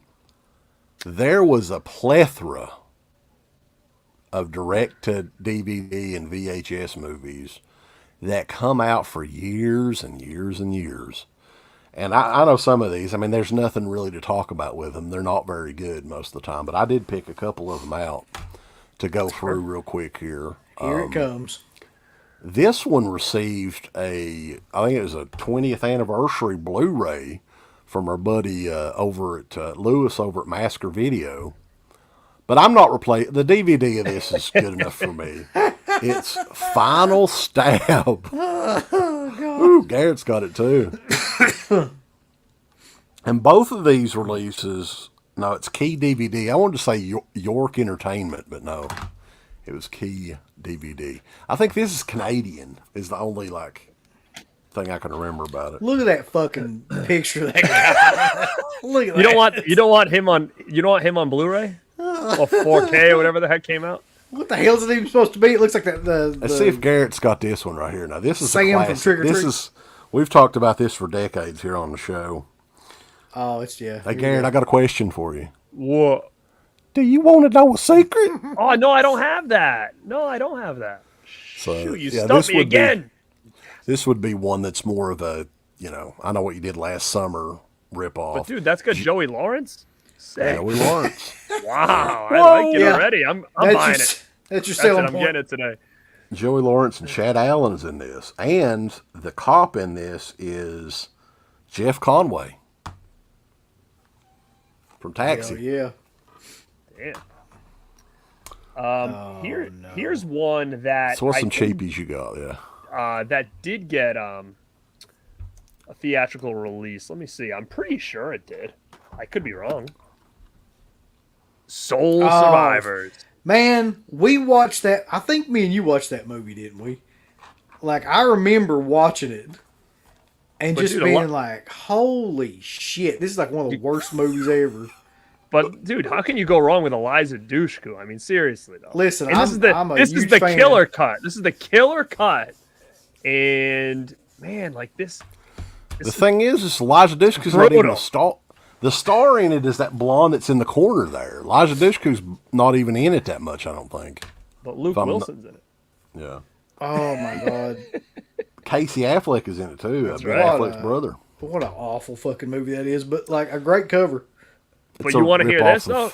Listen, I think a lot of people in here, they haven't seen this. They might go out and buy this because it says right here in the corner, this killer cut, more blood. They like that. More Violence. sex. Pornography. And more terror than the theatrical release. Frightening. And it's got a limited holographic cover. That's right. It's brutal. It's badass and brutal. It's brutal. Goddamn, bulls, we're going to be rich tonight. Scott Temple. Come on. I actually had that to mention on here, Scott. Any Love for All the Boys Love Shit. Mandy Lane was supposed to be released in 2006, but was shelved for 7 years before getting a Blu-ray release from Anchor Bay. That was one that I had one of my overseas Blu-rays. What is it? Nothing. Well, I'm sure we'll get to What? yeah, I actually liked All the Boys Love Mandy Lane. It had the chick in it from, what I know her from was Never Back Down, which is a very underrated movie. Elijah Dushku. Oh, God. How do you pronounce her name? It might be Dushku. I always said Dushku too, but I did too. Douchebag. this is one that, this is almost like this movie was never made because nobody ever talks about this movie at all. Basically, a Final Destination ripoff. We are right now in live time. Is talking there no about Soul Survivors? There's no Blu for that, right? No Blu-ray, no. Favorite horror of the 90s from Dirk Hall, another super chat. Appreciate it, sir. Mine's got to be Exorcist 3, hands down. He's not a fan of the Blair Witch Project. Well, I'll put it to you this way. If you count Silence of the Lambs as being a horror film, then that would be my favorite. If you don't, then it would probably be Scream. Oh man, I off the top of my head, I can't narrow it down. I'd have to think about it. What the fuck?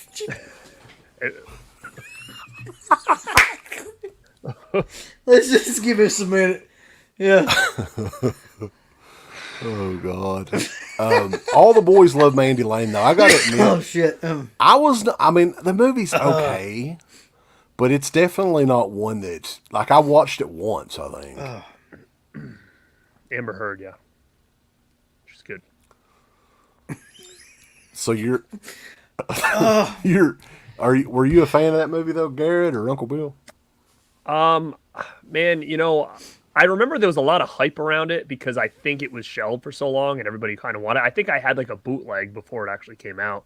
I thought it was pretty good. I don't think it lived up to the hype it had at that time, but I did get the Blu-ray when it was released, and I don't know if there was any other release besides that one, but I thought it was okay. I got another generic one that I just found, and I don't know if I've seen it, if I've ever watched it, but has anybody ever seen Cutthroat? I've got that for some No fucking pity, no reason. mercy. That's what I said to him. I'm like, I have that, but I don't have it with me. Yeah, it says Was it's that one in of the the style of ones that- Scream, and I know what you did last summer. Cutthroat is a roller coaster ride of laughs, thrills, and scares that'll leave you screaming for more.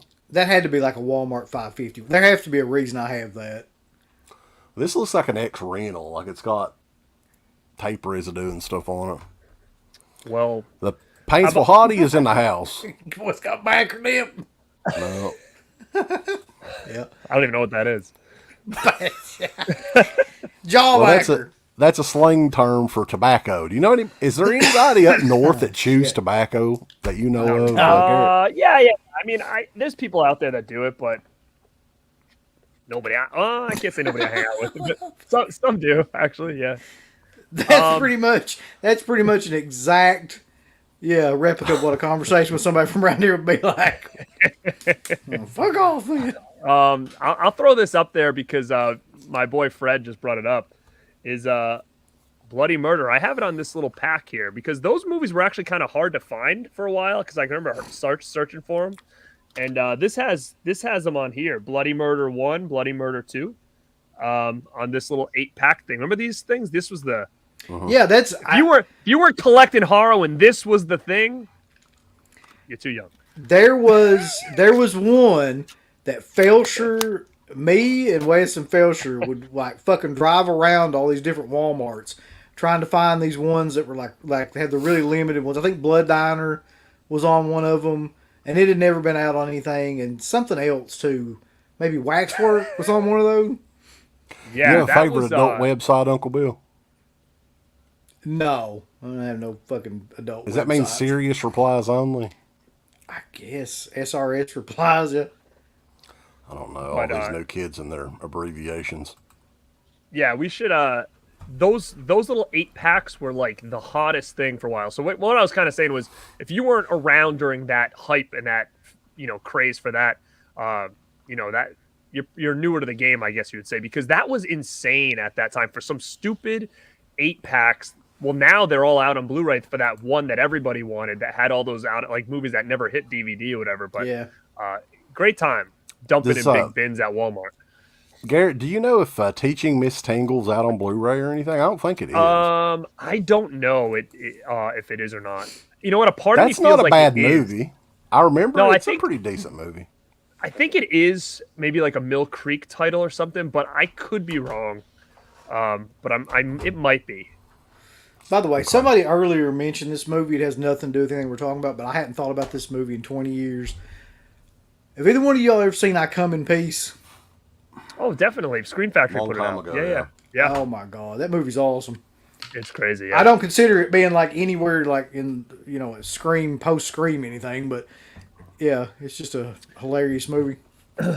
So what else we got, boys? I got a couple more titles here, so if you guys I got this one, and it definitely fits the man. I don't remember anything about this, but it's like this fits the Scream 9 Lives Oh, with Paris God. Hilton. I don't think I've ever seen that.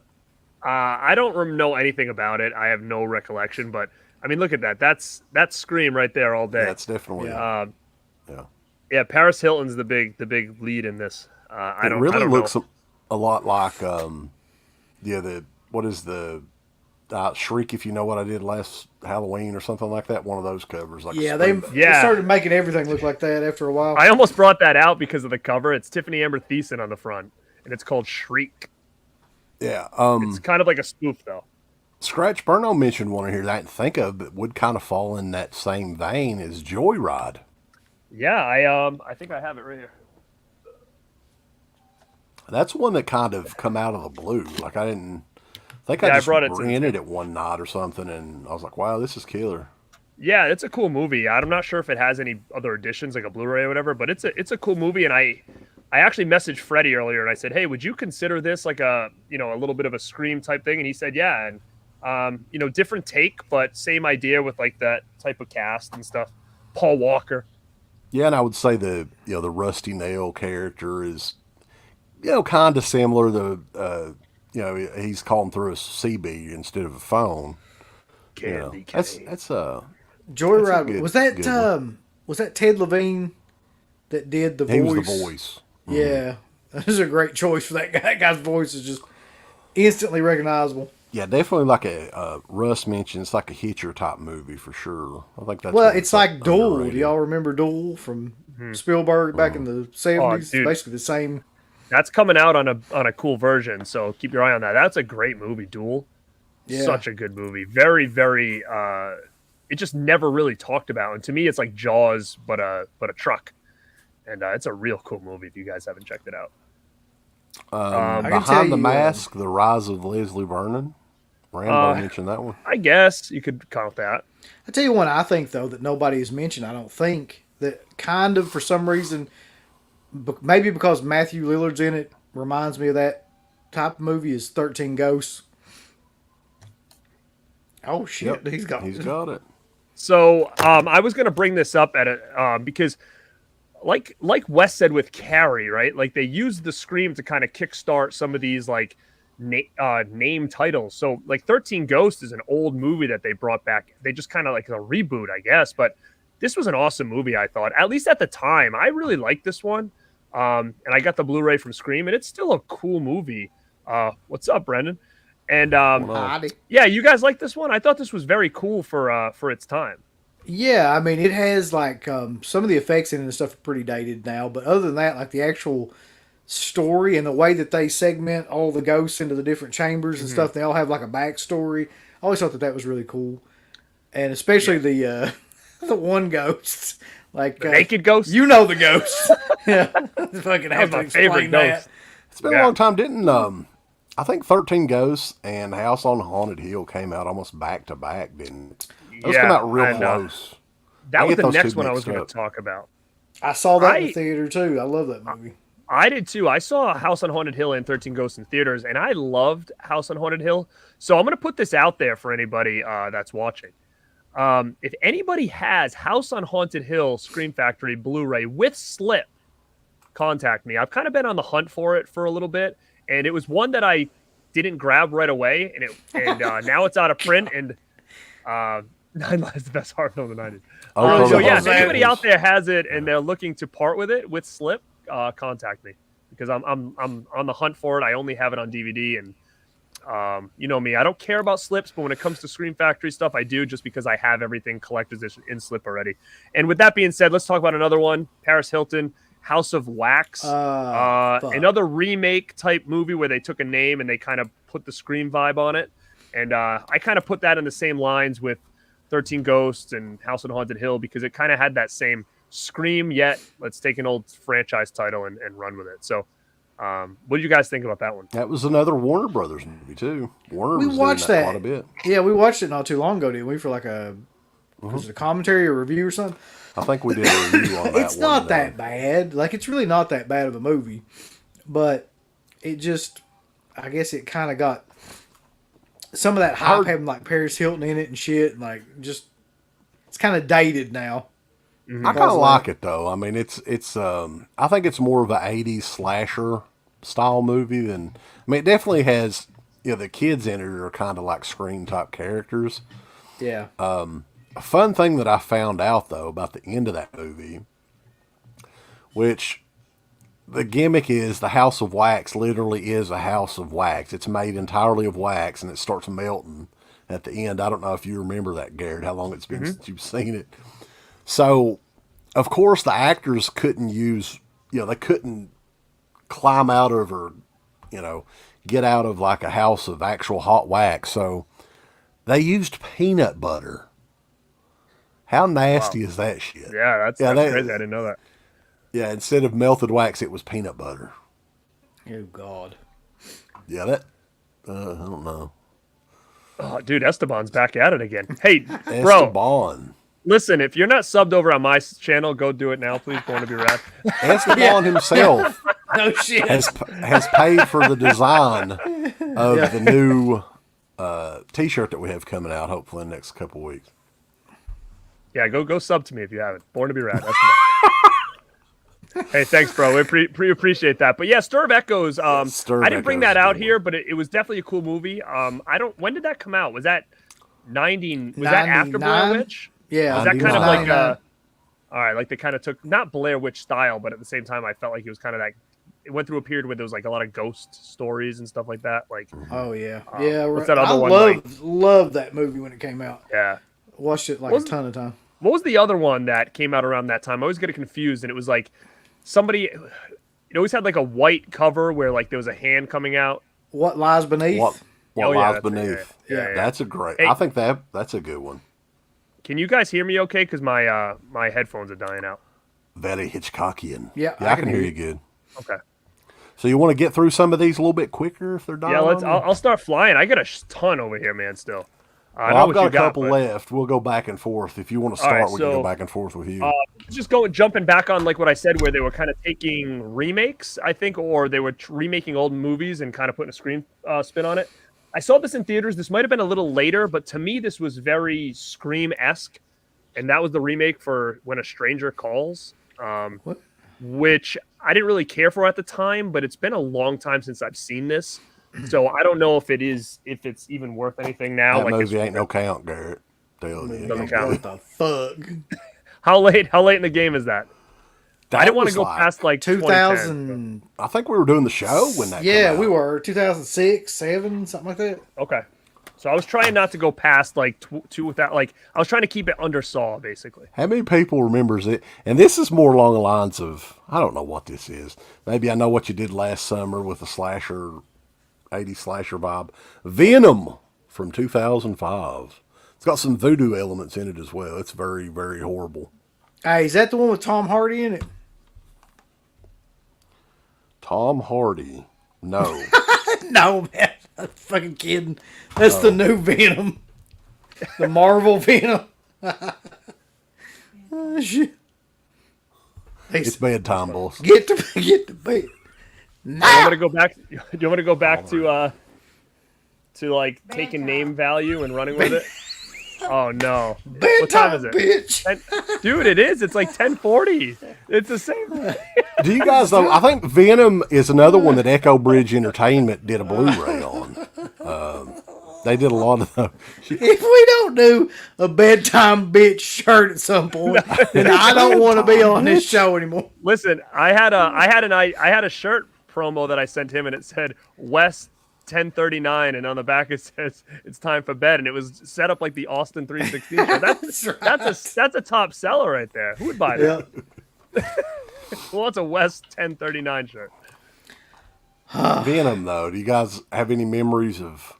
I've never I seen don't. it. It's in the Bayou, Louisiana, Christian Hanna territory. There was a. There's been so many movies called Venom. There's another movie called Venom that like Blue Underground put out. That was about snakes. It's a snake. Yeah. Oh yeah. It has that. Yeah, I've got hot that chick one, from the too. 70s in it. Right? I don't have the Tom Hardy one though because I don't like superhero movies. No, yeah, they all suck. So does Tom Hardy. All right, how about this one? This is another one that kind of has name value and kind of runs with a little bit of that like teen cast. Would you guys count this in that grouping? I don't know what year this came out. 2001 Maniacs came out in... That was when we were doing the show for sure. 2004 this came out.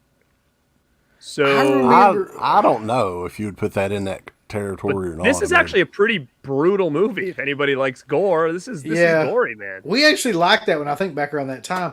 That was Tim. What was his name? Tim Sullivan, I think. Tim Sullivan. Yeah, and he was really like big in directing there for like a really brief period of time. I don't know whatever happened to that guy, but he had a couple movies like that came out around that time. He quit. He went said, "Fuck to he went to work with Rob Schmidt at Applebee's. He was just. I remember he was big fans of like Eli Roth. Like they, had a bunch of pictures and stuff together. And Hey, can you hear me? Faded away. Yeah, I can hear you. Can you hear me? Can you hear me now? Oh, shit. And he's gone. Oh. You sack of shit. The South's gonna rise again, boys. Wildfire Tommy Rich is gonna lead them, brother. Tommy Rich. Bring that fucking impression out on him.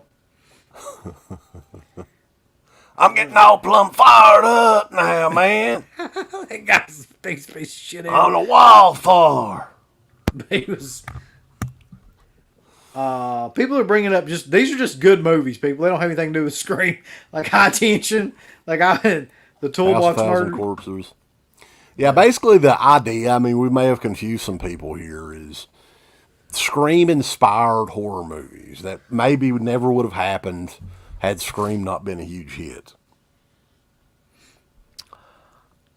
This other one, can you hear me now? Yeah, can you guys hear me? Yeah. Okay. Yeah. Cursed? I fucking agree with that. No, it's not cursed. I think Garrett's not cursed. Somebody said that. Oh. Ah. Me too. Me too. I knew that's what you bring. Oh, yeah. And this is probably what the movie is worth. That's what I paid for. 99 cents. 99 cents. John Bon Jovi, or however you say his name. This is very, very Scream-like, this movie is, I think. I think we saw that at the theater, but I think I may have had a stroke during it. It was so bad. Dude, I don't say though, some of the backdrops, and it's like AOL Instant Messenger era, and they had those. Do you remember those clear Apple iMac computers back in the day? Yeah. They had those in it, and it like parts of the movie. I mean, it's unintentional. It's kind of charming, but God, this is fucking like really, really bad. The only good thing is Lindy Booth is in it quite a bit, and John Bon Jovi does remind us that we're halfway there.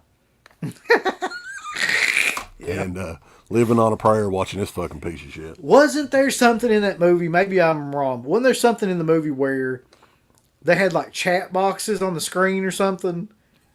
And they're like typing back and forth to each other, and it was like on the screen. God, that was a horrible gimmick.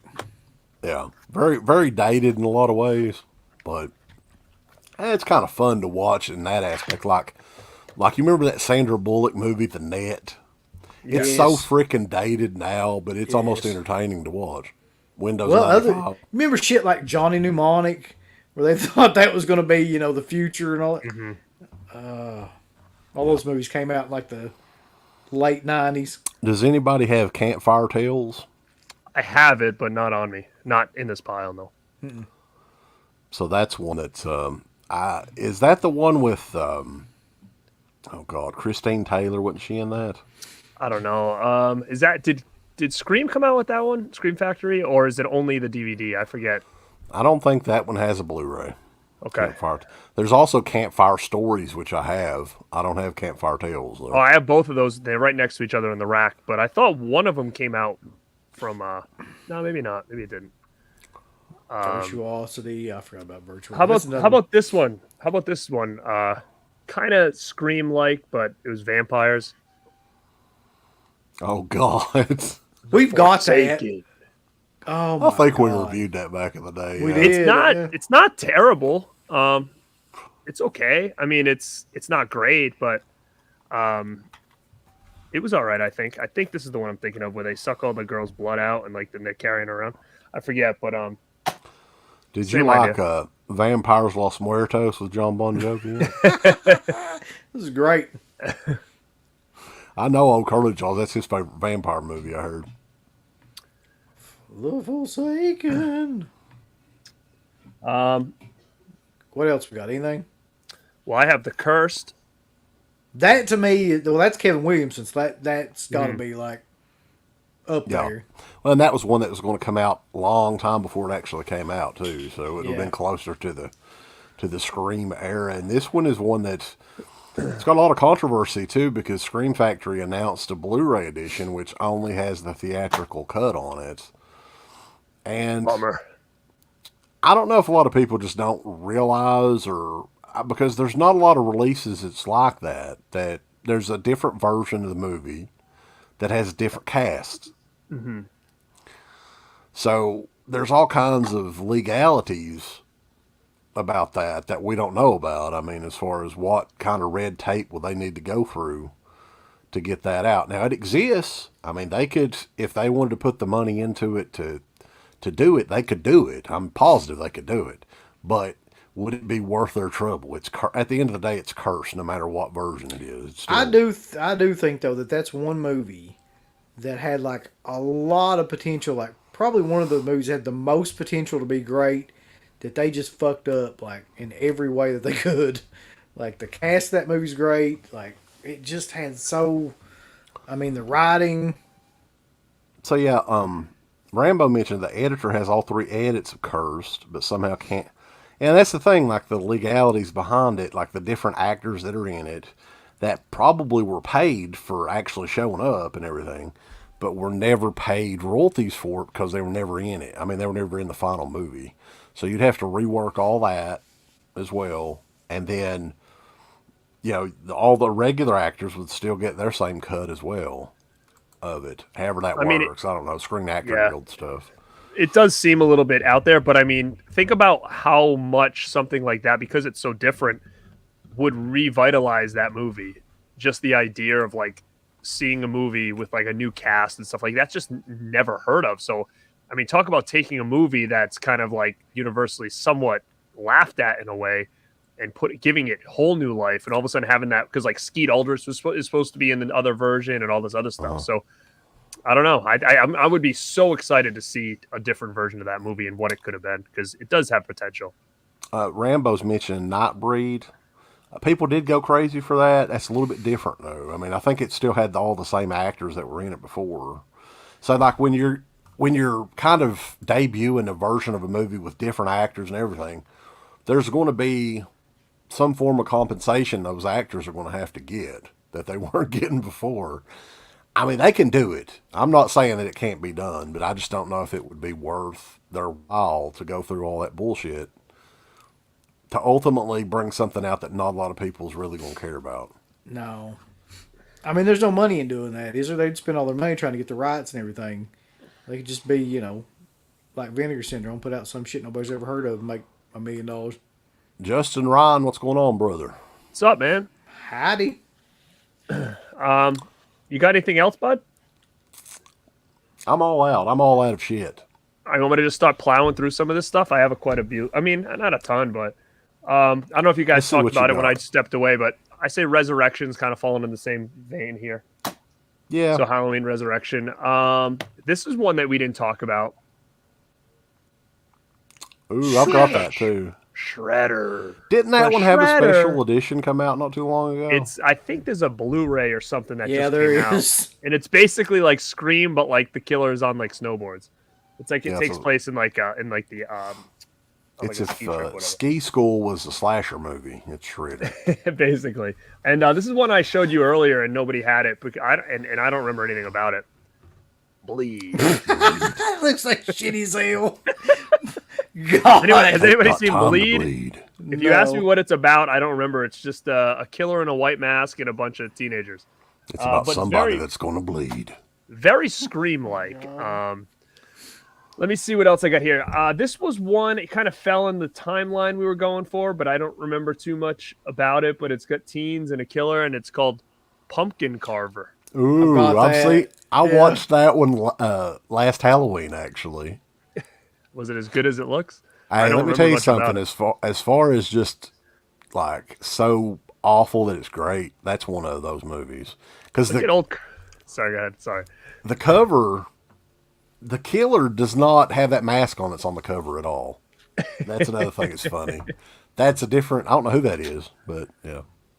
No, Old Curly Jaws says, "How much do you want?" It's right up your alley, pal. Yeah, that's like his Citizen Kane right there. And then this one, I thought, I don't know what the date is on it. Oh, 2012. This is too late in the game, but I looked at it and I said, very Scream-esque cover, and I had to bring it out because I don't know. I remember seeing that cover. I'm like, Smiley. what the Look at hell this, dude.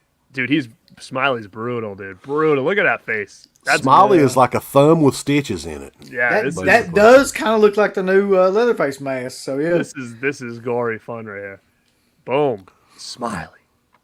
No I think sequel you to can that. get though. that No like sequel. Dollar Badass and Tree brutal. for a while. Wasn't that in Dollar Tree? See, old Curly Jaws says Smiley's underrated. See, he knows. He knows what's up.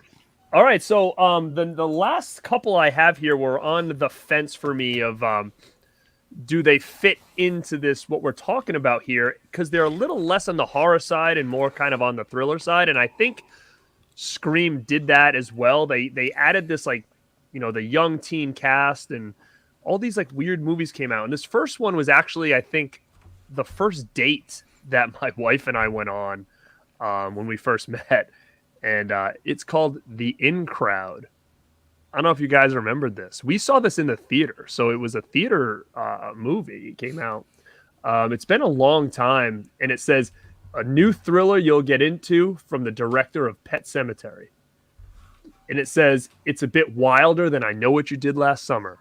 I don't remember too much about it. I think it was okay, though. It was about like this group of people, and this girl's just moved to town, and she's trying to like hang out with them. And I guess they do something. They're like evil or something. I forget, but it might be one to check out. But it's in one of these shitty snapper cases, and I don't think it's ever gotten another release besides this. But very cool 90s. It came out in, I'm gonna guess it had to have been. I said it came out in 2000, so it had to have been early 2000. Probably. I've never seen that.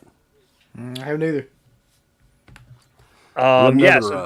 Another super chat from Dirk. He would send you a super chat, but you're not set up for it yet. Yeah, Gary. man. Soon enough. Yeah, you got to get I one. appreciate that. You're close to 1,000 subs, so Yeah, you need 1,000 to unlock the super chat. Yeah, you're getting there. I'm almost there. It's coming soon. This one, I'm sure you guys are gonna be like, oh yeah, that's definitely in the mix, because especially after Holly said Phantoms, right? This kind of is along the same lines. Skulls. Oh God, Oh, yeah. that's another one that's got Creed in it. Skull. And it has 3 movies. This is the box set. This is 1, 2, and 3. The Skulls trilogy. Hey, honestly, the first Skulls movie is pretty good. I didn't think it was too bad. My wife is a huge Paul Walker fan, and she loves Skulls. So, and then Freddie says Skulls counts for sure. All right, this next one, kind of under the radar, but it was okay, I thought. Glass House. The Glass House, yeah. Leela Sobieski. Yeah, I forgot about that one. Yeah, that's a good one. Another one I did not bring over here, but I have it, and it's actually, for whatever reason, my wife always liked it. Swim Fan. Remember that one? That's the one where he's like, there's a stalker or something like that. Yeah. Like, yeah. Wasn't her name Erica Christensen or something like that? Yeah. She I'll get her mixed up with Julia Stiles. Yes, very similar. They're They basically look the same person. Yeah, they look almost exactly the same. How about this one? This is a mix between Scream and Heathers. Jawbreaker. I love that movie. I can't help it. Like that movie. Marilyn was fucking, Manson and stuff. It's so cool. Yeah, Is that where he met Rose McGowan? Yeah. probably. Man, I was a huge Rose McGowan fan back then. Between this and Devil in the Flesh, That's is a another good one, yeah. really good movie with her in it. I was gonna bring it out, but I'm like, it's too far. It's definitely like a erotica thriller type movie or whatever. But it's a cool one if you guys haven't seen Devil in the Flesh. Now these next 2 are my last 2 that I brought out, and I think that Scream definitely had something to do with these movies, and I love both of these movies. The first one is Cruel Intentions. I love this. I loved it in the theater. I don't know if it has a better version than this, but I think it should. I think this is very, very, very, very good movie if anybody has not seen it. And the last one I brought out, which is another one I saw in theaters and was blown away by it, was Wild Things. I'd say you were blown away by it. Dude, I loved it. I went with my friend Scott, and I can remember us sitting there and we'd be like, dude, this is the coolest shit I've ever seen. Yeah. Jesus Christ. Now, Because this had to have come out. what year did that come out? Yeah. 98.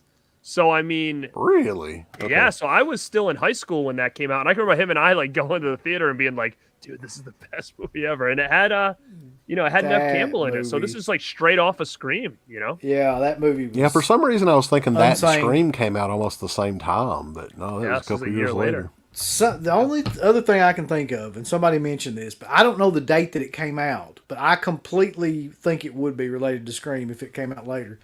The Craft. When did The Craft come out? That actually came out a year before Scream, or maybe the same year. Freddie, I talked to him earlier. He told me I think it came out in '96 because that was on my list, and I was like, yeah, come out. Maybe I won't bring it in then. But Jesus Christ, I mean, that movie is almost exactly the same kind of vibe. Mm-hmm. Yeah, so Freddie. a lot of stuff coming out in the mid to late '90s.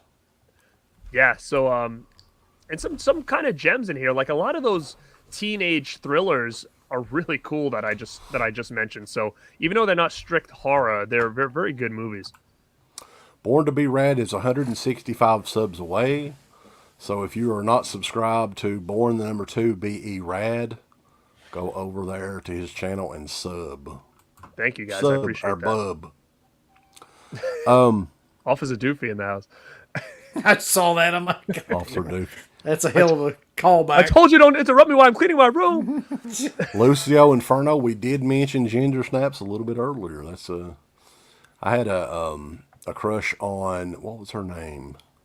Oh God. Oh, Catherine Isabel. Catherine Isabel, yes. I was so excited when Freddy versus Jason. I thought that I saw something, but it was really what we like to call stunt tits. Yes. It was not her. She would not do it. Who was the chick that was in that too? Monica Keena. Like she was another one. She looked amazing in that, and she's gotten a lot of work done, I think, and it's sad because she was very good looking. Oh, you know what? The facility or the faculty? Yeah, the facility would be awesome. I have not seen the facility. No. We did talk about the faculty. Yeah, we talked about that, and we also talked about 9 Lives, Justin. You guys got any thoughts on Maniac Cop 2? That was 1990, I think.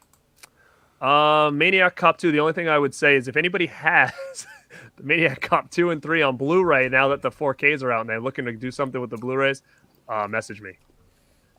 Robert Davi, he's in the Maniac Cop sequels. He does a good job. But yeah, guys, that was the mid to late 90s. That was a lot of movies we went over for this show. So films that were inspired by the success of Wes Craven's Scream. And there were quite a bit of them. Yeah. Guys, in the comments section, leave anything that we didn't cover, any movies that you recommend that are around this time that you think Scream had something to do with. I don't care if it's like those, teen thrillers or horror or whatever, slashers. Put it down there because Idle Hands from Holly. I had that on and I put it back because I was like, I don't know. I thought that was 93, but I guess I was wrong. 99, I think Idle Hands was. And Justin said Fear with Mark Wahlberg. Man, I think that had to have been that was probably after 96. Fear. I saw that in the theater. I know that much, and I absolutely love that movie. I think Fear may have been the same year that Scream came out, like 96. Such a good movie, man. Chris V says, bedtime, bitch. Bedtime, you bitch. Get to bed. Alexander Lumberjack, find me on Instagram at Born to Be Rad, and we'll chat about that. Fear was 1996. There you go. Thank you, Fred. You know what else I was going to bring out, but I was like, I don't think Scream really had anything to do with it, but it kind of was around this time, was Cabin Fever. What year did that come out? God, that was 2000. 2002? 2003? It was early, right? 4 or something. Yeah. Yeah, Cabin in the Woods. One of these days, Cabin in the Woods. We need to do a series of shows about like the early 2000s to the point that we got into like doing the show, because that was such a weird fucking time for horror films. Like there's a lot of really horrible stuff. Well, we thought about really great stuff that came out around that time. Here's what a lot of people had requested early on when we first come back a couple years ago, was the years when DEADPIT was not active. Do like a year in review of like 2017, 2018, 2019. Some of those years where we didn't have any shows. Yeah, that would be cool for you guys to do that. Maybe even, ones from before, like 2000, 2001. Yeah. It'd be kind of fun. Such a strange time around that time. Yep. But guys, we appreciate everybody joining us. We're at 2 hours. And Keep the stream going. Fuck it. We will. We just be here all night. I mean, guys, you've been super active in the chat, so we really could go through everybody's stuff and chat about it for a while. But definitely, thank you guys for sure. Yeah, we appreciate everybody joining us on here. Dirk, Eric Samuel Perry, he's asking about Cocoon 2, The Return. I don't think that was in the 90s. That was definitely influenced by Scream. Jake Courthouse, Robert Long, Roland 666, Hank, Holly, Curly Jaws, you guys. Jack Frost. Yeah, Jack Frost, gay actor Michael Douglas. Leatherface Dusty Rhodes. Fat Rob Zombie. Yeah. It's been fun. We're going to be back 1 week from tonight, 9 p.m. Long awaited, much anticipated. What? Nothing. Go ahead. Scream Factory, Year 4. Oh my God. That's all I'm going to say. But yeah, Rambo's rewatching the video already, checking the beginning of it. So yeah, definitely. What is it? I'll say this. Because we were talking about this anyway. Somebody was talking about like the Finding Argento Part 4. That's probably never going to happen. Just because those movies, number one, I don't think I can get through them. I don't have several of them that will be in that later part of his career anyway. So I don't have, but what I think that I've decided to do though, aside from Argento, is I'm going to do a new series of shows. It's going to be called Tuesdays with Fulci. So it's just going to be like a new, well not a new, but it's going to be a new show with an old Fulci film every Tuesday. So like this Tuesday, blah, blah, blah, The Beyond, whatever. Next Tuesday, Conquest, something like that. So we'll see how that goes. Yeah, thank all you guys. And Tuesdays with Fulci is coming soon. We also are going to have a Patreon review show up on the Dead Pit on Patreon.com, which there's so much shit on there. I beg any of you fuckers in the chat to show me a Patreon page that has more shit than our Patreon page has. And we ain't even done.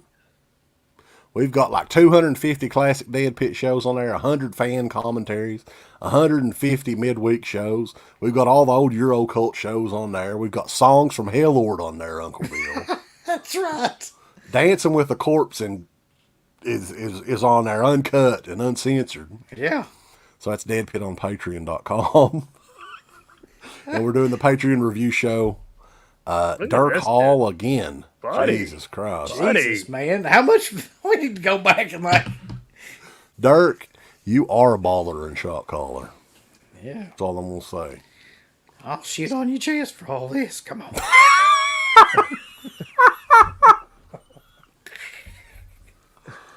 on. So, guys. Fuck me, sure. bulls. Hold on. Just wait a couple minutes. Let's see if anybody one up else. at everybody. God damn.